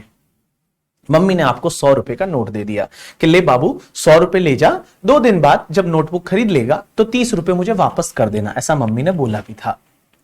अब हुआ क्या, आपको 100 रुपए है, वो 100 रुपए जो है वो 100 रुपए आपको दे दिए। अब 100 रुपए आपको दे दिए और उसके बाद में आपने नोटबुक खरीद ली। 3 दिन के बाद आपकी मम्मी आपसे मांगती है कि बेटा वो 100 रुपए दिए थे, वो 30 रुपए वापस देना। क्या प्रोबेबिलिटी हो सकती है? 2 चीजें हो सकती है। एक तो क्या होगा कि आप बोलोगे कि कौन से 100 रुपए, कौन से 100 रुपए, कौन से 30 रुपए? खा गया मैं, वड़ा पाव खा गया, आपके पास है ही नहीं पैसे देने को। या दूसरी प्रोबेबिलिटी यह हो सकती है कि आपके पास वो 30 रुपए है, आप मम्मी को 30 रुपए देते हो करके, ठीक है, और ऐसे दोगे, कैसे दोगे वो 30 रुपए? अच्छा ले ये 30 रुपए तेरे, ले, क्या मुझे क्या चोर समझती है? मैं क्या विजय माल्या हूं करके, ठीक है? और ऐसा करके और आप 30 रुपए मम्मी को दोगे और इतना बुरा लगेगा ना दिल में करके, ठीक है, बोले वापस कैसे मांग लिया मेरे से करके। 30 रुपए देने में कितना बुरा लगेगा। सोचिए अगर आपको 70 रुपीज दिया होता ना, तो शायद इतना बुरा नहीं लगता। प्रथम, अगर आपको 70 रुपीज दिए होते तो इतना बुरा नहीं लगता जितना बुरा आपको लगेगा 30 रुपए वापस मांगना। तो गवर्नमेंट ने भी देखा कि लोगों को यही हो रहा है कि उनको अगर पूरा पैसा दे देते हैं ना, अगर पूरी इनकम आ गई तो फिर वो मजे कर लेंगे, टैक्स नहीं भरेंगे। तो उसके लिए उन्होंने क्या किया कि कुछ पार्ट है ना पहले ही काटना चालू कर दिया, कुछ पार्ट पहले ही काटना चालू कर दिया। That is called TDS. In future अपन पढ़ेंगे कि टीडीएस क्या है, कैसे है, सब चीजें आगे आएगी। चलिए अब एक और चीज समझना। मैंने बोला डायरेक्ट टैक्स ऐसा होता है जो डायरेक्टली किसी भी पर्सन से डायरेक्टली कलेक्ट होता है, उसका टैक्स है वही भरता है, बर्डन शिफ्ट नहीं होता, that is direct tax. Indirect tax क्या होता है कि भैया जिससे कलेक्ट होता है वो क्या करता है, बर्डन आगे शिफ्ट कर देता है और अल्टीमेट बर्डन है वो कंज्यूमर पे जाता है, that is the indirect tax. अब एक और चीज समझना, अब मुझे एक बात बताइए, ज्यादा टैक्स का कलेक्शन किससे होता होगा? ज्यादा टैक्स का कलेक्शन किससे होता होगा? इनडायरेक्ट टैक्स से या डायरेक्ट टैक्स से? गवर्नमेंट का मेजर रेवेन्यू किससे होता होगा? गवर्नमेंट का मेजर रेवेन्यू किससे होता होगा, डायरेक्ट टैक्स से या इनडायरेक्ट टैक्सेस से, बताइए। हाँ, इनडायरेक्ट टैक्सेस से या डायरेक्ट टैक्सेस से ज्यादा रेवेन्यू किससे होता होगा। चलिए, तो यहां पे सबने आंसर किया आईडीटी, इनडायरेक्ट टैक्सेस से, किसी किसी ने आंसर किया इनकम टैक्स से। बट मैं बता दूं, आज की डेट में मेजर रेवेन्यू गवर्नमेंट को इनडायरेक्ट टैक्सेस से होता है। इनडायरेक्ट टैक्सेस में आपका जीएसटी, कस्टम, एक्साइज, इसका रेवेन्यू ज्यादा होता है क्योंकि उसका बेस बहुत बड़ा है। इनडायरेक्ट टैक्स में जीएसटी है, कस्टम है, एक्साइज है, तो इनडायरेक्ट टैक्सेस से ज्यादा रेवेन्यू कलेक्ट होता है। डायरेक्ट टैक्स से उतना नहीं होता, बट दोनों के बीच में ज्यादा फर्क नहीं है। आई थिंक 15 लाख करोड़ के करीब है, वो मान लो डायरेक्ट टैक्स से होता है, तो उससे थोड़ा बहुत ज्यादा है वो इनडायरेक्ट टैक्सेस से होता है। बट दोनों में ज्यादा डिफरेंस नहीं है, दोनों में ज्यादा डिफरेंस नहीं है। बट तो भी मैं बताऊं, इनडायरेक्ट टैक्सेस से रेवेन्यू है वो गवर्नमेंट को ज्यादा है as compare to direct tax. Direct tax से ज्यादा है वो इनडायरेक्ट टैक्सेस से गवर्नमेंट को कलेक्ट होता है। गवर्नमेंट है वो हर साल बजट बनाती है, तो उस बजट में बताती है कि इनडायरेक्ट टैक्सेस से ज्यादा कलेक्ट होता है as compare to the direct tax. चलिए, अब एक बात बताइए मुझे, आज हमें ना कोई भी ऐसा पढ़ेंगे नहीं जो आपके लिए कि वैसा है कि जहां पे बुक की जरूरत पड़े। आज हम नॉर्मल बातें कर रहे हैं। मुझे एक बात बताइए, हम जो पढ़ने वाले हैं ये सब्जेक्ट में क्या पढ़ने वाले हैं, हम इनकम टैक्स एक्ट पढ़ने वाले हैं या इनकम टैक्स लॉ पढ़ने वाले हैं? इनकम टैक्स एक्ट पढ़ने वाले हैं या इनकम टैक्स लॉ पढ़ने वाले हैं? मुझे बताइए, हम इनकम टैक्स एक्ट पढ़ने वाले हैं या इनकम टैक्स लॉ पढ़ने वाले हैं? 15 लाख करोड़ बहुत होता है। हाँ, बहुत होता है, सीधी सी बात है। हम इनकम टैक्स लॉ पढ़ने वाले हैं या इनकम टैक्स एक्ट पढ़ने वाले हैं? इनकम टैक्स लॉ पढ़ने वाले हैं या इनकम टैक्स एक्ट पढ़ने वाले हैं? कोई बोल रहा है लॉ पढ़ने वाले, कोई बोल रहा है इनकम टैक्स पढ़ने वाले, एक्ट पढ़ने वाले, एक्ट पढ़ने वाले या लॉ पढ़ने वाले हैं। चलिए आईसीआई को देख लेते हैं। आईसीआई क्या देती है सब्जेक्ट का नाम? आईसीआई क्या बोलती है? आईसीआई क्या पढ़ाती है? इनकम टैक्स लॉ पढ़ाती है या इनकम टैक्स एक्ट पढ़ाती है?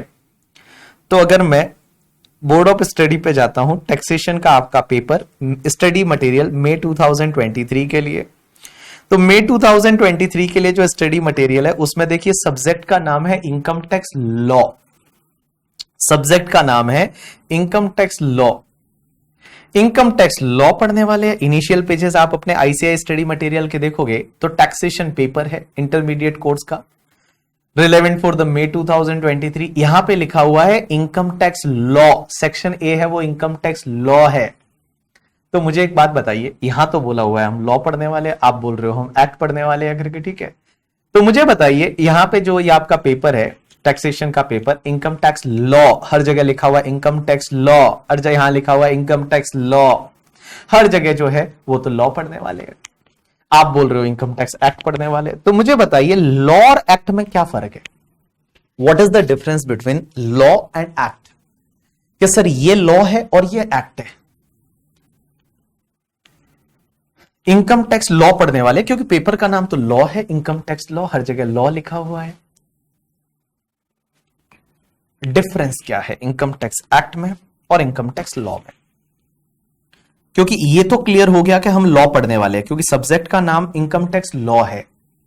हर जगह आप देखोगे इनकम टैक्स लॉ, पूरा मटेरियल आप उठा के देख लीजिए, हर पेज पे लिखा हुआ है इनकम टैक्स लॉ। तो हम इनकम टैक्स लॉ पढ़ने वाले हैं, क्योंकि आप पहला टॉपिक देखेंगे तो पहले टॉपिक में भी आपको यहां साइड में देखिए बेसिक कॉन्सेप्ट दे रखा है, तो बेसिक कॉन्सेप्ट में हर पेज पे ऊपर दे रखा है that is income tax law. हम लॉ पढ़ने वाले हैं, पूरी बुक के ऊपर लिखा हुआ है इनकम टैक्स लॉ, लॉ पढ़ने वाले हैं। तो लॉ किसको बोलेंगे और एक्ट किसको बोलेंगे? तो चलिए, किसी किसी ने आंसर किया law is part of act, कोई बोलता है law is wider term, law में एक्ट भी आ जाएगा, सेक्शन भी आ जाएगा। कोई बोलता है act is passed by legislative assembly and rules and regulation, law is a broader term of inclusive of the act, section, sub section, clauses, sub clauses and all. Law is made from the act, law is the act rule case studies. Income tax act is the subset of income tax law. When will past income tax law become the act? Okay, law is under the act. तो अलग अलग by loss, पता नहीं जो आता था वो लिख लिया करके, ठीक है।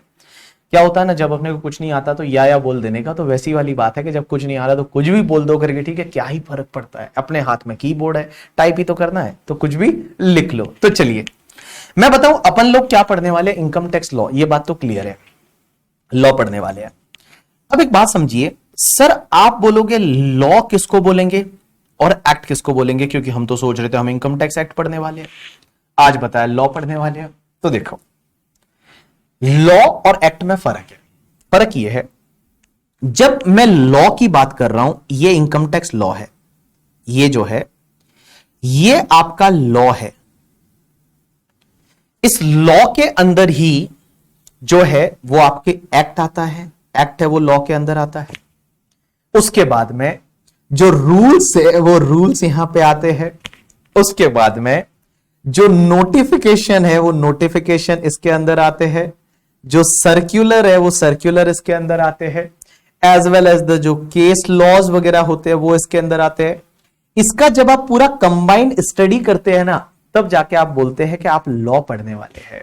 देखिए लॉ जो है वो एक वाइडर टर्म है। लॉ के अंदर जो है वो आपका एक्ट भी आता है, रूल्स भी आते हैं, नोटिफिकेशन भी आते हैं, सर्कुलर भी आते हैं, केस लॉज भी आते हैं, और इन सबका जब आप कंबाइंड स्टडी कर लेते हैं तब आप बोलेंगे आप लॉ पढ़ रहे हैं, आप लॉ पढ़ रहे हैं। एक बात बताइए, आप लोग जो जीएसटी पढ़ा है आपने या पढ़ रहे हो, वहां पे भी आपने लॉ पढ़ा है। आप देखिए वहां जीएसटी लॉ लिखा हुआ है, वहां पे जीएसटी एक्ट नहीं लिखा हुआ। अगर आप पेपर देखेंगे तो पेपर में भी वहां पे वर्ड यूज हुआ होगा, दैट इज द आपको लॉ वर्ड यूज हुआ होगा जीएसटी के लिए भी। और जीएसटी के लिए जो आपको देखेंगे यहां पे, तो टैक्सेशन का जो पेपर है आपका 100 मार्क का पेपर है। 100 मार्क में से यहां पे जीएसटी के बारे में बताया नहीं है, इनडायरेक्ट टैक्सेस करके सिर्फ इनडायरेक्ट टैक्सेस लिखा हुआ है। तो यहां पे देखिए goods and service tax laws पढ़ने वाले हैं। लॉज पढ़ा आपने, जीएसटी लॉ पढ़ा है, आपने सिर्फ जीएसटी एक्ट नहीं पढ़ा, आपने जीएसटी लॉ पढ़ा है करके, ठीक है। चलिए अब एक बात समझिए, तो लॉ और एक्ट में कितना फर्क है ना, उतना ही फर्क है जितना इंडियन क्रिकेट टीम और रोहित शर्मा में है। देखिए ये जो है ना, ये इंडियन क्रिकेट टीम है। जब आप सब लोगों को मिला देते हैं तो इसको बोलते हैं आप इंडियन टीम, ये आपकी इंडियन टीम है। और एक बात समझिए, इस टीम के अंदर बहुत सारे लोग हैं। सबसे पहले जो कैप्टन है, उस कैप्टन को क्या बोलते हैं, रोहित शर्मा कैप्टन है। उसके साथ में उसको विराट कोहली की भी जरूरत पड़ती है। विराट कोहली जो है वो, विराट कोहली को मान लो आप रूल्स बना दो। उसके बाद में नोटिफिकेशन में हमारे ऋषभ पंत की भी जरूरत पड़ती है, तो ऋषभ पंत है वो मान लो नोटिफिकेशन है। उसके बाद में उसको बहुत सारे अच्छे अच्छे बॉलर की, अर्शदीप सिंह की जरूरत पड़ती है, जसप्रीत बुमराह की जरूरत पड़ती है करके, ठीक है, मोहम्मद सामी की जरूरत पड़ती है, अश्विन की जरूरत पड़ती है। ये सब मान लो सर्क्यूलर है। उसके साथ साथ में उनको बाकी जो बैट्समैन है उसकी भी जरूरत पड़ती है। तो एक बात बताओ, एक Rohit Sharma is a captain, but उसके अलावा सब लोग जब मिल जाते हैं तो वो एक टीम बन जाती है। तो यहां पे भी ऐसा ही है कि जब आप लॉ की बात करेंगे तो आप इनकम टैक्स लॉ पढ़ने वाले हैं बाबू। और ये लॉ के अंदर एक्ट भी आएगा, रूल्स भी आएगा, नोटिफिकेशन भी आएगा, सर्कुलर भी आएंगे, केस लॉज भी आएंगे। उन सबका जब कंबाइन स्टडी करेंगे ना, तब हम बोलेंगे हम जो लॉ है वो पढ़ रहे हैं। यस, स्काई की भी जरूरत पड़ती है, आजकल सब लोग स्काई के फैन है करके, ठीक है, that is the sky, Surya Kumar Yadav के फैन है, तो उसकी भी जरूरत पड़ती है। Answer is yes. तो हम लॉ पढ़ने वाले हैं। अब एक बात समझिए, सर एक्ट क्या होता है, रूल्स क्या होते हैं, नोटिफिकेशन क्या होते हैं, सर्कुलर क्या होते हैं, केस लॉज क्या होता है, वो मैं आपको पढ़ा लूंगा कि एक्ट जो है वो क्या होता है, उसके बाद रूल्स क्यों बनाए जाते हैं, उसके बाद नोटिफिकेशन क्या होता है, सर्कुलर क्या होता है, केस लॉज क्या होता है। ये सब चीजें हम पढ़ेंगे, एक चीजें हैं वो अपन पढ़ेंगे। चलिए अब मुझे एक बात बताइए, यहां पे हर जगह है ना एक सेक्शन लिखी होगी, हर जगह जब आप देखोगे तो एक सेक्शन लिखी होगी, क्योंकि हर बात सेक्शन में होने वाली है। यहां सेक्शन हिंदी में जो है वो, हिंदी में उसको धारा बोलते हैं, धारा के इस धारा के अंतर्गत, that is called Nausheen. Yes, आपका जो मुझे है चैट दिख रहा है। तो देखिए यहां पे सेक्शन होती है, तो क्वेश्चन यहां पे ये आता है कि ये सेक्शन है मान लो 12, उसके बाद 3, उसके बाद 5, उसके बाद A। इसको अगर किसी को फोन पे बताना है तो आप कैसे बताएंगे? इसको किसी को फोन पे बताना है तो आप कैसे बताएंगे?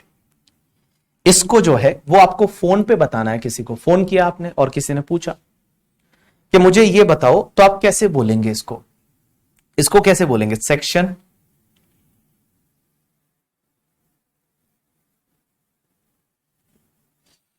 सेक्शन कैसे बोलेंगे? किसी को फोन पे बोलना है तो आप इसको ऐसे बोलेंगे, भाई ये पहले ना 12 लिख, 12 के बाद में एक ब्रैकेट खोल, उसमें 3 लिख, उसके बाद में एक ब्रैकेट खोल, उसमें वी लिख, उसके बाद में एक ब्रैकेट खोल, उसमें ए लिख। तो इसको कैसे बोलेंगे? कुछ लोग बोल रहे हैं कि सर इसको बोलेंगे सेक्शन, इसको बोलेंगे सब सेक्शन, इसको बोलेंगे सब सब सब सेक्शन, इसको बोलेंगे सब सब सब सेक्शन। कैसे बोलेंगे? फोन पे बोलना है तो इसको कैसे बोला जाता है? देखिए हमारे यहां पे किसी भी लॉ में आप देखोगे तो यहां पे जो सेक्शन है, पहले वाले को सेक्शन बोला जाता है, दूसरे वाले को सब सेक्शन बोला जाता है, तीसरे वाले को आपका क्लॉज बोला जाता है, एंड चौथे वाले को आपका सब क्लॉज बोला जाता है। तो इसको आप कैसे बोलेंगे पता है? Section 12, sub section 3, clause number 5 and sub clause number A. Section 12, sub section 3, clause number 5 and sub clause A, ऐसा आप बोलेंगे। तो section number 12, sub section 3, clause number 5 and sub clause A, ऐसा करके आप इसको रीड करेंगे। लेकिन एक चीज ध्यान रखना, हमेशा जो सेक्शन के साथ में लिखा होता है उसको सब सेक्शन ही बोलते हैं। Section, sub section, clause and sub clause. लेकिन इसका एक एक्सेप्शन आप ध्यान रखना, जैसे आप सेक्शन 2 देखेंगे ना, सेक्शन 2 का 11, इसको अपन सब सेक्शन नहीं बोलेंगे। सेक्शन 2 के साथ में जो लिखा होगा, जो मयंक सेक्शन 2 के साथ में जो लिखा होता है उसको कभी भी सब सेक्शन नहीं बोलते। इसको क्या बोलते हैं? सेक्शन 2, इसको तो सेक्शन बोलेंगे और इसके साथ में जो लिखा हुआ है इसको सीधा क्लॉज बोलेंगे। आपने एक बात बताओ, कॉन्ट्रैक्ट एक्ट पढ़ा होगा, तो कॉन्ट्रैक्ट एक्ट में आपने देखा होगा सेक्शन 2 का एक क्लॉज नंबर एच है, वो कॉन्ट्रैक्ट की बात करता है या अग्रीमेंट की बात करता है, आई डोंट नो, बट उसमें जो है सेक्शन 2 के साथ में जो लिखा होता है उसको हमेशा क्लॉज बोलते हैं। अब आप बोलोगे ऐसा कैसे सर? तो एक बात बताऊं आपको, देखो कब आपको क्लॉज बोलना है, कब आपको सेक्शन बोलना है, उसके बारे में मैं एक स्टैंडर्ड रूल बनाता हूं जो आपके एग्जाम के लिए रिलेवेंट नहीं है। ऑब्वियसली आज जो हम बात कर रहे हैं मोस्ट ऑफ बातें ऐसी है जो एग्जाम के लिए रिलेवेंट नहीं है, सिर्फ बेसिक बातें हैं, क्योंकि मुझे आगे जाके जरूरत पड़ेगी। मैं कहीं सेक्शन बोल दूंगा, कहीं क्लॉज बोल दूंगा, आप फिर कंफ्यूज हो जाओगे, बोलोगे क्लॉज क्यों बोला यहां पे करके, ठीक है? तो देखिए क्या होता है ना, अगर मान लो कोई भी एक्ट है और उस एक्ट में जैसे मान लो ये आपकी एक सेक्शन है, सेक्शन 11, यहां पे 1 दे रखा है, फिर 2 दे रखा है, फिर 3 दे रखा है, फिर 4 दे रखा है, ये 5 दे रखा है, ये सब सेक्शन है। अगर ये आपस में एक दूसरे से इंटरलिंक है, अगर ये आपस में एक दूसरे से लिंक है, ये आपस में एक दूसरे से लिंक है, तो उसको बोला जाता है सब सेक्शन। क्या सेक्शन 11(1) है और 11(1) के बाद में 11(1) के बाद में 11(2) जो है उसका 11(1) से लिंकेज है, 11(3) का लिंकेज है, 4 का लिंकेज है, 5 का लिंकेज है। तो जब ये आपस में एक दूसरे से लिंक होते हैं ना, तो इसको बोला जाता है आपका सब सेक्शन। लेकिन मान लो अगर आपको एक ऐसी लिस्ट दे रखी है और वो लिस्ट में एक दूसरे से कोई लिंक है ही नहीं, लिस्ट दे रखी है और एक दूसरे का कोई भी लिंकेज नहीं है, रिलेटेबल नहीं है, तो उस केस में वो बोला जाता है क्लॉज। जैसे मैं बताऊं, सेक्शन 2 की बात करूं तो सेक्शन 2 में हो सकता है कि जैसे 214 करके है, एक कैपिटल असेट की डेफिनेशन देता है। उसके बाद में एक सेक्शन मान लो 247 है, वो ट्रांसफर की डेफिनेशन देता है। उसके बाद 21 है, वो किसी और की डेफिनेशन दे रहा है। 23 है, वो किसी और की डेफिनेशन दे रहा है। तो यहां पे जो है ना, ये आपस में एक दूसरे से इंटरलिंक नहीं है, ये इंडिपेंडेंट आइटम है। ये आपस में एक दूसरे से लिंकेज नहीं है, ये इंडिपेंडेंट आइटम है। तो यहां पे वर्ड यूज करते हैं क्लॉज, यहां पे जो वर्ड यूज करते हैं दैट इज क्लॉज, बट यहां पे वर्ड यूज करते हैं सबसेक्शन। अब सर एक बात बताइए, हमको कैसे पता चलेगा कि इनकम टैक्स में कहां पे क्लॉज है और कहां पे सबसेक्शन है? तो मैं बताऊं आपको, मैं आपको बताऊं होता क्या है। इनकम टैक्स की अगर मैं बात करूं तो इनकम टैक्स में आप ऐसे याद रख सकते हैं, एक तो सेक्शन नंबर 2 जो है उसमें जितना भी लिखा हुआ वो सब क्लॉज है। एक सेक्शन नंबर 10 जो है, 10 में जितने भी लिखा हुआ है वो क्लॉज है।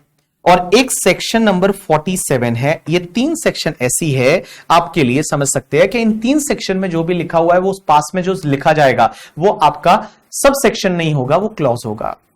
जैसे सेक्शन 10 है, वो 10(1) में मैं बताऊं एग्रीकल्चर इनकम को एग्जाम कर रखा है, एग्रीकल्चर इनकम पे टैक्स ले भी नहीं सकते, तो एग्रीकल्चर इनकम को एग्जाम कर रखा है, वो 10(1) में है। फिर दूसरी सेक्शन है करके कोई एक 10 मान लो 10(10) है करके, ठीक है, जिसमें 10(10) में ग्रेचुइटी का इनकम मिलता है, वो एग्जाम्प्ट है। 10(10)A में कुछ पेंशन मिलती है, वो एग्जाम्प्ट है। तो यहां पे कुल मिला के उन्होंने एग्जाम्पशन जो है वो एग्जाम्पशंस की सेक्शन दे रखी है, तो आंसर इज यस। यहां पे सेक्शन 2, 10 और 47 ये 3 सेक्शन ऐसी है जिसके साथ में जो भी लिखा होगा वो हमेशा क्लॉज होगा। क्या होगा? क्लॉज होगा। बट बाकी जगह जो है वो आपका सेक्शन होगा करके, ठीक है। तो बाकी जहां पे भी मैं आपको बोलूं, जैसे मैंने आपको बोल दिया कि सेक्शन 43 सब सेक्शन 1 ये सब सेक्शन है, बट मैं अगर आपको बोलता हूं कि 211 तो ये आपका क्या है? 211 है, वो क्लॉज है। अगर मैं आपको बोलता हूं 10(5) तो ये 10(5) क्या है? क्लॉज है। Section 10 clause number 5। तो 2 में, 10 में और 47 में जो साथ में लिखा होगा वो क्लॉज होगा करके, ठीक है। और उसके बाद में जो बाकी सेक्शन है उसके साथ में जो लिखा होगा वो तुम्हारा सब सेक्शन होगा।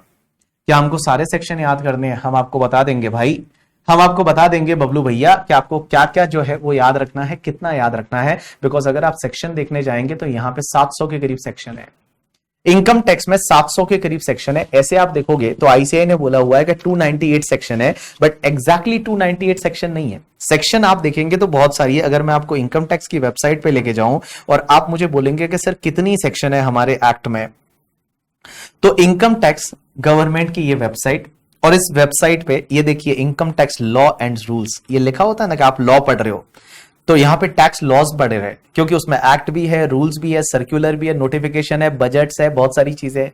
तो अगर मैं इनकम टैक्स एक्ट की बात करूं तो इनकम टैक्स एक्ट में आपका इनकम टैक्स एक्ट है, उसमें कितनी सेक्शन है? ऐसे नंबर वाइज अगर आप देखोगे तो मैं लास्ट पेज पे जाता हूं, तो लास्ट पेज पे आपको पता है यहां पे आपका जो सेक्शन है दैट इज सेक्शन ऐसे 298 है। ये देखिए लास्ट सेक्शन है, that is power to remove the difficulty. ऐसे सेक्शन इनकम टैक्स एक्ट में 298 है। ये 298 सेक्शन, ऐसा तो 298 है बट ऐसे 298 नहीं है, ऐसे सेक्शन आपकी 700 के करीब चली जाएगी। आप बोलोगे ऐसा कैसे? ऐसा कैसे? यहां तो आप बोल रहे हो 298 सेक्शन है इस इनकम टैक्स लॉ, आपने तो इनकम टैक्स की वेबसाइट बता रहे हो, इनकम टैक्स डिपार्टमेंट की वेबसाइट पे दे रखा है कि टोटल सेक्शन 298 है, उसके बाद में कुछ शेड्यूल चालू हो जाते हैं। तो यहां पे 298 सेक्शन है, बट ऐसा नहीं है, टोटल सेक्शन 700 के करीब चली जाती है। ऐसा क्यों? कि इन्होंने क्या किया ना, जैसे मैं आपको एक सेक्शन बताता हूं 35, दो देखिए 35 जो सेक्शन है वो 35 एक नहीं है। 35 में देखिए अब नंबर वाइज 298 है ऐसे करके, ठीक है, नहीं बट इसमें सब सेक्शन भी नहीं, अलग अलग सेक्शन की बात कर रहा हूं मैं, अलग अलग सेक्शन मिला के आपके कोई 600-700 सेक्शन हो जाएगी। कैसे? जैसे 35 एक सेक्शन है, उसके बाद 35A दूसरी सेक्शन है, 35AB तीसरी सेक्शन है, 35AB ये चौथी सेक्शन है, 35ABB है वो आपके एक और सेक्शन है, 35AC एक और सेक्शन है, 35AD एक और सेक्शन है, 35B एक और सेक्शन है, 35C एक और सेक्शन है, 35CC एक और सेक्शन है। आप देखेंगे ना कि यहां 35 में ही 1 2 3 4 5 6 7 8 9 10, अगर अगले पेज पे जाएंगे तो अगले पेज पे देखेंगे 11 12 13 14 15 16 17 18, मींस 18 सेक्शन तो आपके 35 के पास ही है। 35 में ही 18 सेक्शन है करके, ठीक है। तो यहां पे ऐसा नहीं है कि सिर्फ 298 सेक्शन है, बहुत ज्यादा सेक्शन है, बट अपने को इंटर लेवल पे कितना पढ़ना है, डोंट वरी, इंटर लेवल पे बहुत ही कम सेक्शन है। इंटर लेवल पे आप में बहुत कम सेक्शन है। जैसे 35 की सीरीज की बात करूं तो उसमें से आधी सेक्शन है जो आपके लिए नहीं है, आधी सेक्शन है वो आपके लिए नहीं है। तो यहां पे आप टेंशन ना लीजिए, आपके लिए बहुत ही कम सेक्शन है। तो मैं आपको सिर्फ ये बता रहा हूं कि सेक्शन कैसे रीड करते हैं। अब एक और चीज समझना, कहीं कहीं पे अपन केस लॉ का भी रेफरेंस देंगे, डरो मत, ठीक है, ऐसा कुछ भी नहीं है, बहुत इजी है। हाँ, अब एक बात समझना, बहुत सारी जगह केस लॉस का रेफरेंस आएगा। अब आप बोलोगे केस लॉ क्या होता है करके, ठीक है, तो देखिए केस लॉ क्या होता है। जैसे मैं एक एग्जांपल लेता हूं, केस लॉ कैसे लिखा जाता है। जैसे मान लो केस लॉ लिखा हुआ है SRK versus CIT, SRK versus CIT, और साथ में लिखा होता है 239 CTR 59 एंड बॉम्बे, एंड पास में लिखा हुआ है 2022। सर ये केस लॉ ऐसे मान लो नाम एक, ठीक है। अब एक बात समझना, कुछ भी नहीं लिखना है अभी तक बुक में। इधर देखिए, इस केस लॉ को कैसे पढ़ेंगे। तो ये जो केस लॉ है इसको कैसे पढ़ेंगे, SRK वर्सेस CIT, CIT का मतलब commissioner of income tax, 259 CTR 59, ये क्या होता है बताता हूं, और बॉम्बे हाईकोर्ट का जजमेंट है 2022 का। अब एक बात समझना, इसमें जो सबसे पहले जो नाम आता है ना हर्षवर्धन, वो पहले नाम आता है उस पर्सन का जिसने केस किया है, मतलब जो अपीलेंट होता है उसका नाम पहले आता है कि इसने केस किया था। तो SRK ने केस किया था, और यहां पे CIT जो है वो आपका रेस्पोंडेंट पर्सन है। रेस्पोंडेंट पर्सन का मतलब होता है कमिश्नर ऑफ इनकम टैक्स जो है वो कमिश्नर ऑफ इनकम टैक्स है, वो CIT means commissioner of income tax वो सेकंड पर्सन है। जो रेस्पोंडेंट पर्सन है इसने केस किया था, इसके ऊपर केस किया था। अब आप बोलोगे ये केस क्या होता है, ये एक आप ऐसा समझ सकते हो एक इंडेक्स नंबर है कि ये केस कहां पे नोट कर रखा है, मींस ये केस है वो रिकॉर्डेड कहां पे, नोट कहां कर रखा है, उसका एक इंडेक्स नंबर है। जैसे आपकी बुक में होता है ना पहले पेज पे इंडेक्स नंबर, कि आपको उस टॉपिक वहां दे रखा है, तो that is called index number. तो ये आपका एक इंडेक्स नंबर है जो आपको ये बताता है कि ये केस लॉ कहां रिकॉर्ड कर रखा है। अब आप बोलेंगे ये बॉम्बे क्या है, तो बॉम्बे का मतलब ये बॉम्बे हाईकोर्ट का जजमेंट है, और यहां पे 2022 लिखा हुआ है। 2022 का मतलब ये आपका 2022 में जजमेंट आया है। तो इसको कैसे पढ़ते हैं, पहला नाम होता है जिसने केस फाइल किया है, दूसरा नाम है जो कि रेस्पोंडेंट पार्टी का रहता है जो सेकंड पार्टी है, उसके बाद ये जो नंबर लिखा होता है ये नंबर है वो इंडेक्स नंबर है, रेफरेंस नंबर है कि ये कहां पे लिखा हुआ है करके, ठीक है।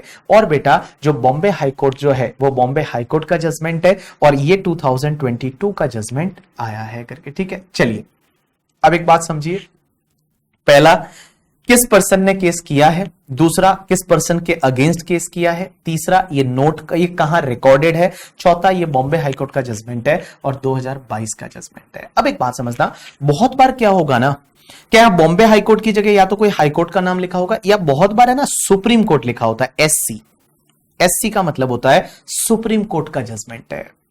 और एक बात बताइए, सुप्रीम कोर्ट का जजमेंट है तो सुप्रीम कोर्ट इंडिया में जो है ना वो एक ही है, that is supreme court of India. और सुप्रीम कोर्ट जो है ना इसको बहुत बार एपेक्स कोर्ट बोलते हैं, एपेक्स कोर्ट आपने सुना होगा, एपेक्स कोर्ट करके, ठीक है, किसी ने बोला होगा एपेक्स कोर्ट ने ये जजमेंट दिया। तो सुप्रीम कोर्ट का जजमेंट होता है उसको एपेक्स कोर्ट भी बोला जाता है। एपेक्स कोर्ट मतलब हाईएस्ट लेवल की कोर्ट, और इंडिया में जो हाईएस्ट लेवल की कोर्ट है उसको जो बोला जाता है supreme court, that is the apex court, इसको एपेक्स कोर्ट भी बोलते हैं। तो एपेक्स कोर्ट बोलो या सुप्रीम कोर्ट बोलो एक ही बात है करके, ठीक है। चलिए अब एक बात समझिए, तो ये अपन ने कुछ बेसिक चीजें हैं वो अपन ने आज पढ़ी, और बेसिक चीजें अपन ने क्या क्या पढ़ी वो मैंने आपको एक बार वापस से आपको बता देता हूं, मैंने आपको बेसिक चीजें क्या क्या बताई करके। अब एक बात बताओ, हम इनकम टैक्स में क्या क्या पढ़ने वाले हैं, अभी से थोड़ा ध्यान रखना करके, ठीक है। सुप्रीम का मतलब होता है एपेक्स कोर्ट, या इनकम टैक्स में हम क्या क्या पढ़ने वाले हैं। तो देखिए इनकम टैक्स में, हाँ जी, हम जो पढ़ने वाले हैं कहां रिकॉर्ड होता है, मतलब एक जैसे मॉड्यूल होते हैं उसके, और वो मॉड्यूल में रिकॉर्ड होता है, CTR ITR बोलते हैं। ये केस लॉस कहां रिकॉर्ड होते हैं, तो कोर्ट के एक CTR ITR होते हैं, उसमें ये रिकॉर्ड होता है, हर केस है वो उसमें रिकॉर्ड होता है, तो उसका इंडेक्स नंबर होता है, that is the CTR ITR बोलते हैं। ब्रेक कब मिलेगा, आधे घंटे नहीं 15 मिनट के बाद, ठीक है। चलिए 10 मिनट के बाद। एक बात बताइए, इनकम टैक्स में हम क्या क्या पढ़ने वाले हैं। चलिए तो इनकम टैक्स में हम क्या क्या पढ़ने वाले हैं, तो देखिए बेटा इनकम टैक्स में हम 3 चीजें पढ़ेंगे। एक तो आपका income tax act 1961, income tax act 1961 पढ़ेंगे। उसके बाद में दूसरा इसके साथ साथ हम इनकम टैक्स रूल्स पढ़ेंगे, रूल्स 1962, और तीसरा हम जो पढ़ेंगे दैट इज आपका फाइनेंस एक्ट 2022। ये 3 चीजें हैं जो मेजर चीजें हैं जो हम पढ़ेंगे। उसके साथ साथ में आप सर्कुलर, नोटिफिकेशन, केस लॉज वो भी जहां जहां आएंगे वो अपन पढ़ेंगे। सबसे पहले आपका इनकम टैक्स एक्ट 1961, ये क्या है? ये एक प्राइमरी लॉ है जिसके तहत हमारी गवर्नमेंट है वो टैक्स लगाती है। तो income tax act 1961 is basically a captain, ये कैप्टन है करके, ठीक है, ये कैप्टन है और इसके अंतर्गत है वो टैक्स लगाया जाता है, इनकम टैक्स एक्ट 1961। अब कुछ भी नहीं लिखना है, जब मैं बोलूं लिखने का तो ही लिखना है, अभी आपको कुछ भी नहीं लिखना। Income tax act 1961। अब आप बोलोगे उससे पहले क्या इनकम टैक्स नहीं लगता था? लगता था। उस इनकम टैक्स लॉ का नाम अलग था, एक्ट का नाम अलग था। पिछले 200 सालों से टैक्स लगता है, 200-300 सालों से टैक्स लग रहा है, बट यहां पे अभी जो आपके लिए रिलेवेंट है that is income tax act 1961। अब आप समझिए, ये इनकम टैक्स एक्ट 1961 है ना, इसमें हर चीज लिखी हुई है कि भाई किसको टैक्स लगाना है, जो है किस किस को टैक्स लगेगा, कब लगेगा, कैसे लगेगा, वो सब चीजें इसमें दे रखी है। लेकिन ये इनकम टैक्स रूल्स क्या करते हैं? देखिए रूल्स जो है ना, वो रूल्स इस एक्ट को सपोर्ट करते हैं। मींस एक्ट को सपोर्ट करने के लिए, एक्ट को सपोर्ट करने के लिए रूल्स बनाए जाते हैं। एक्ट जो है वो एक्ट को सपोर्ट करने के लिए रूल्स बनाए जाते हैं। आप बोलोगे कैसे सपोर्ट करेंगे? कोई एग्जांपल बताएंगे कि ये एक्ट और ये रूल है? जैसे मैं एक एग्जांपल लेता हूं, इनकम टैक्स एक्ट 1961 में यह दे रखा है कि आपको डेप्रीशिएशन अलाउ होगा अंडर सेक्शन 32। जैसे सेक्शन 32 एक्ट में लिखा है कि डेप्रीशिएशन अलाउ होगा, लेकिन उसमें ऐसा लिखा हुआ है at prescribe rate, at prescribe rate. अब आप बोलोगे रेट कहां दे रखी है? रेट दे रखी है रूल्स में।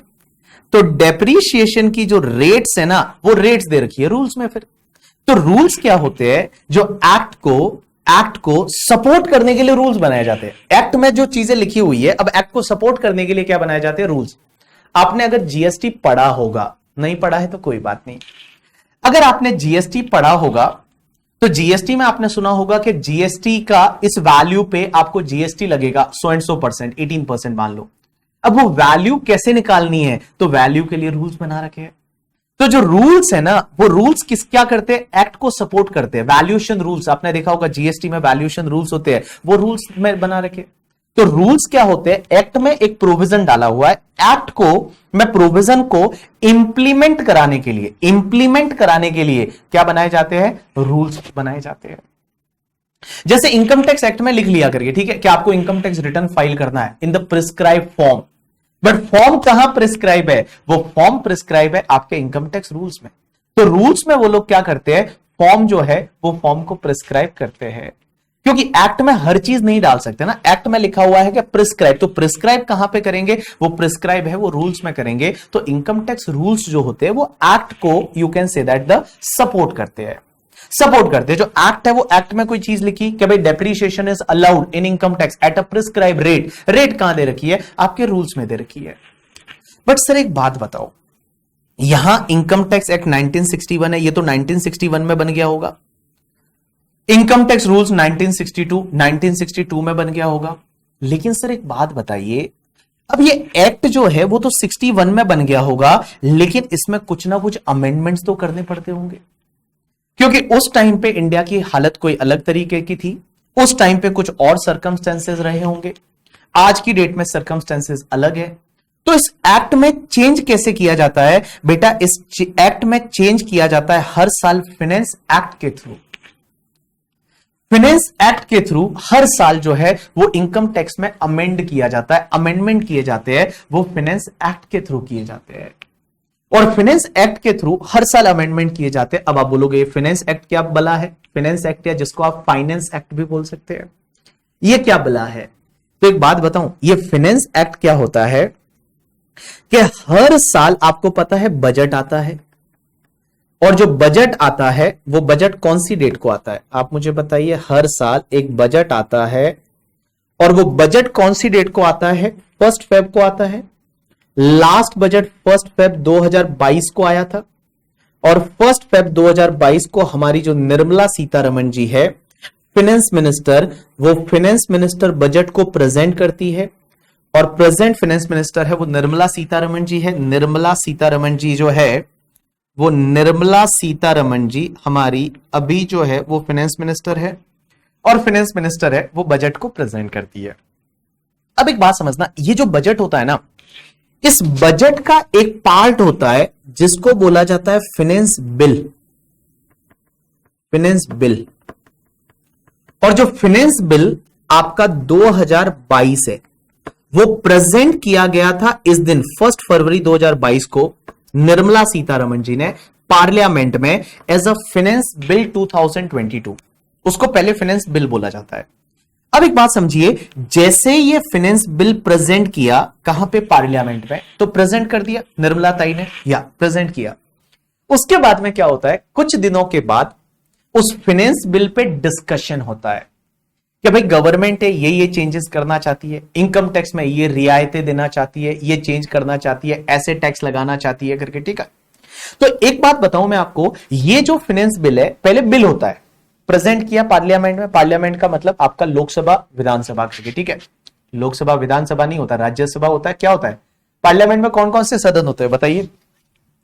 लोकसभा राज्यसभा होता है या लोकसभा विधानसभा होता है? हाँ, लोकसभा एंड राज्यसभा, लोकसभा एंड राज्यसभा करके। लोकसभा को बोला जाता है लोअर हाउस, राज्यसभा को बोला जाता है अपर हाउस, ऐसा ही होता है। हाँ, लोकसभा में आपके जो है,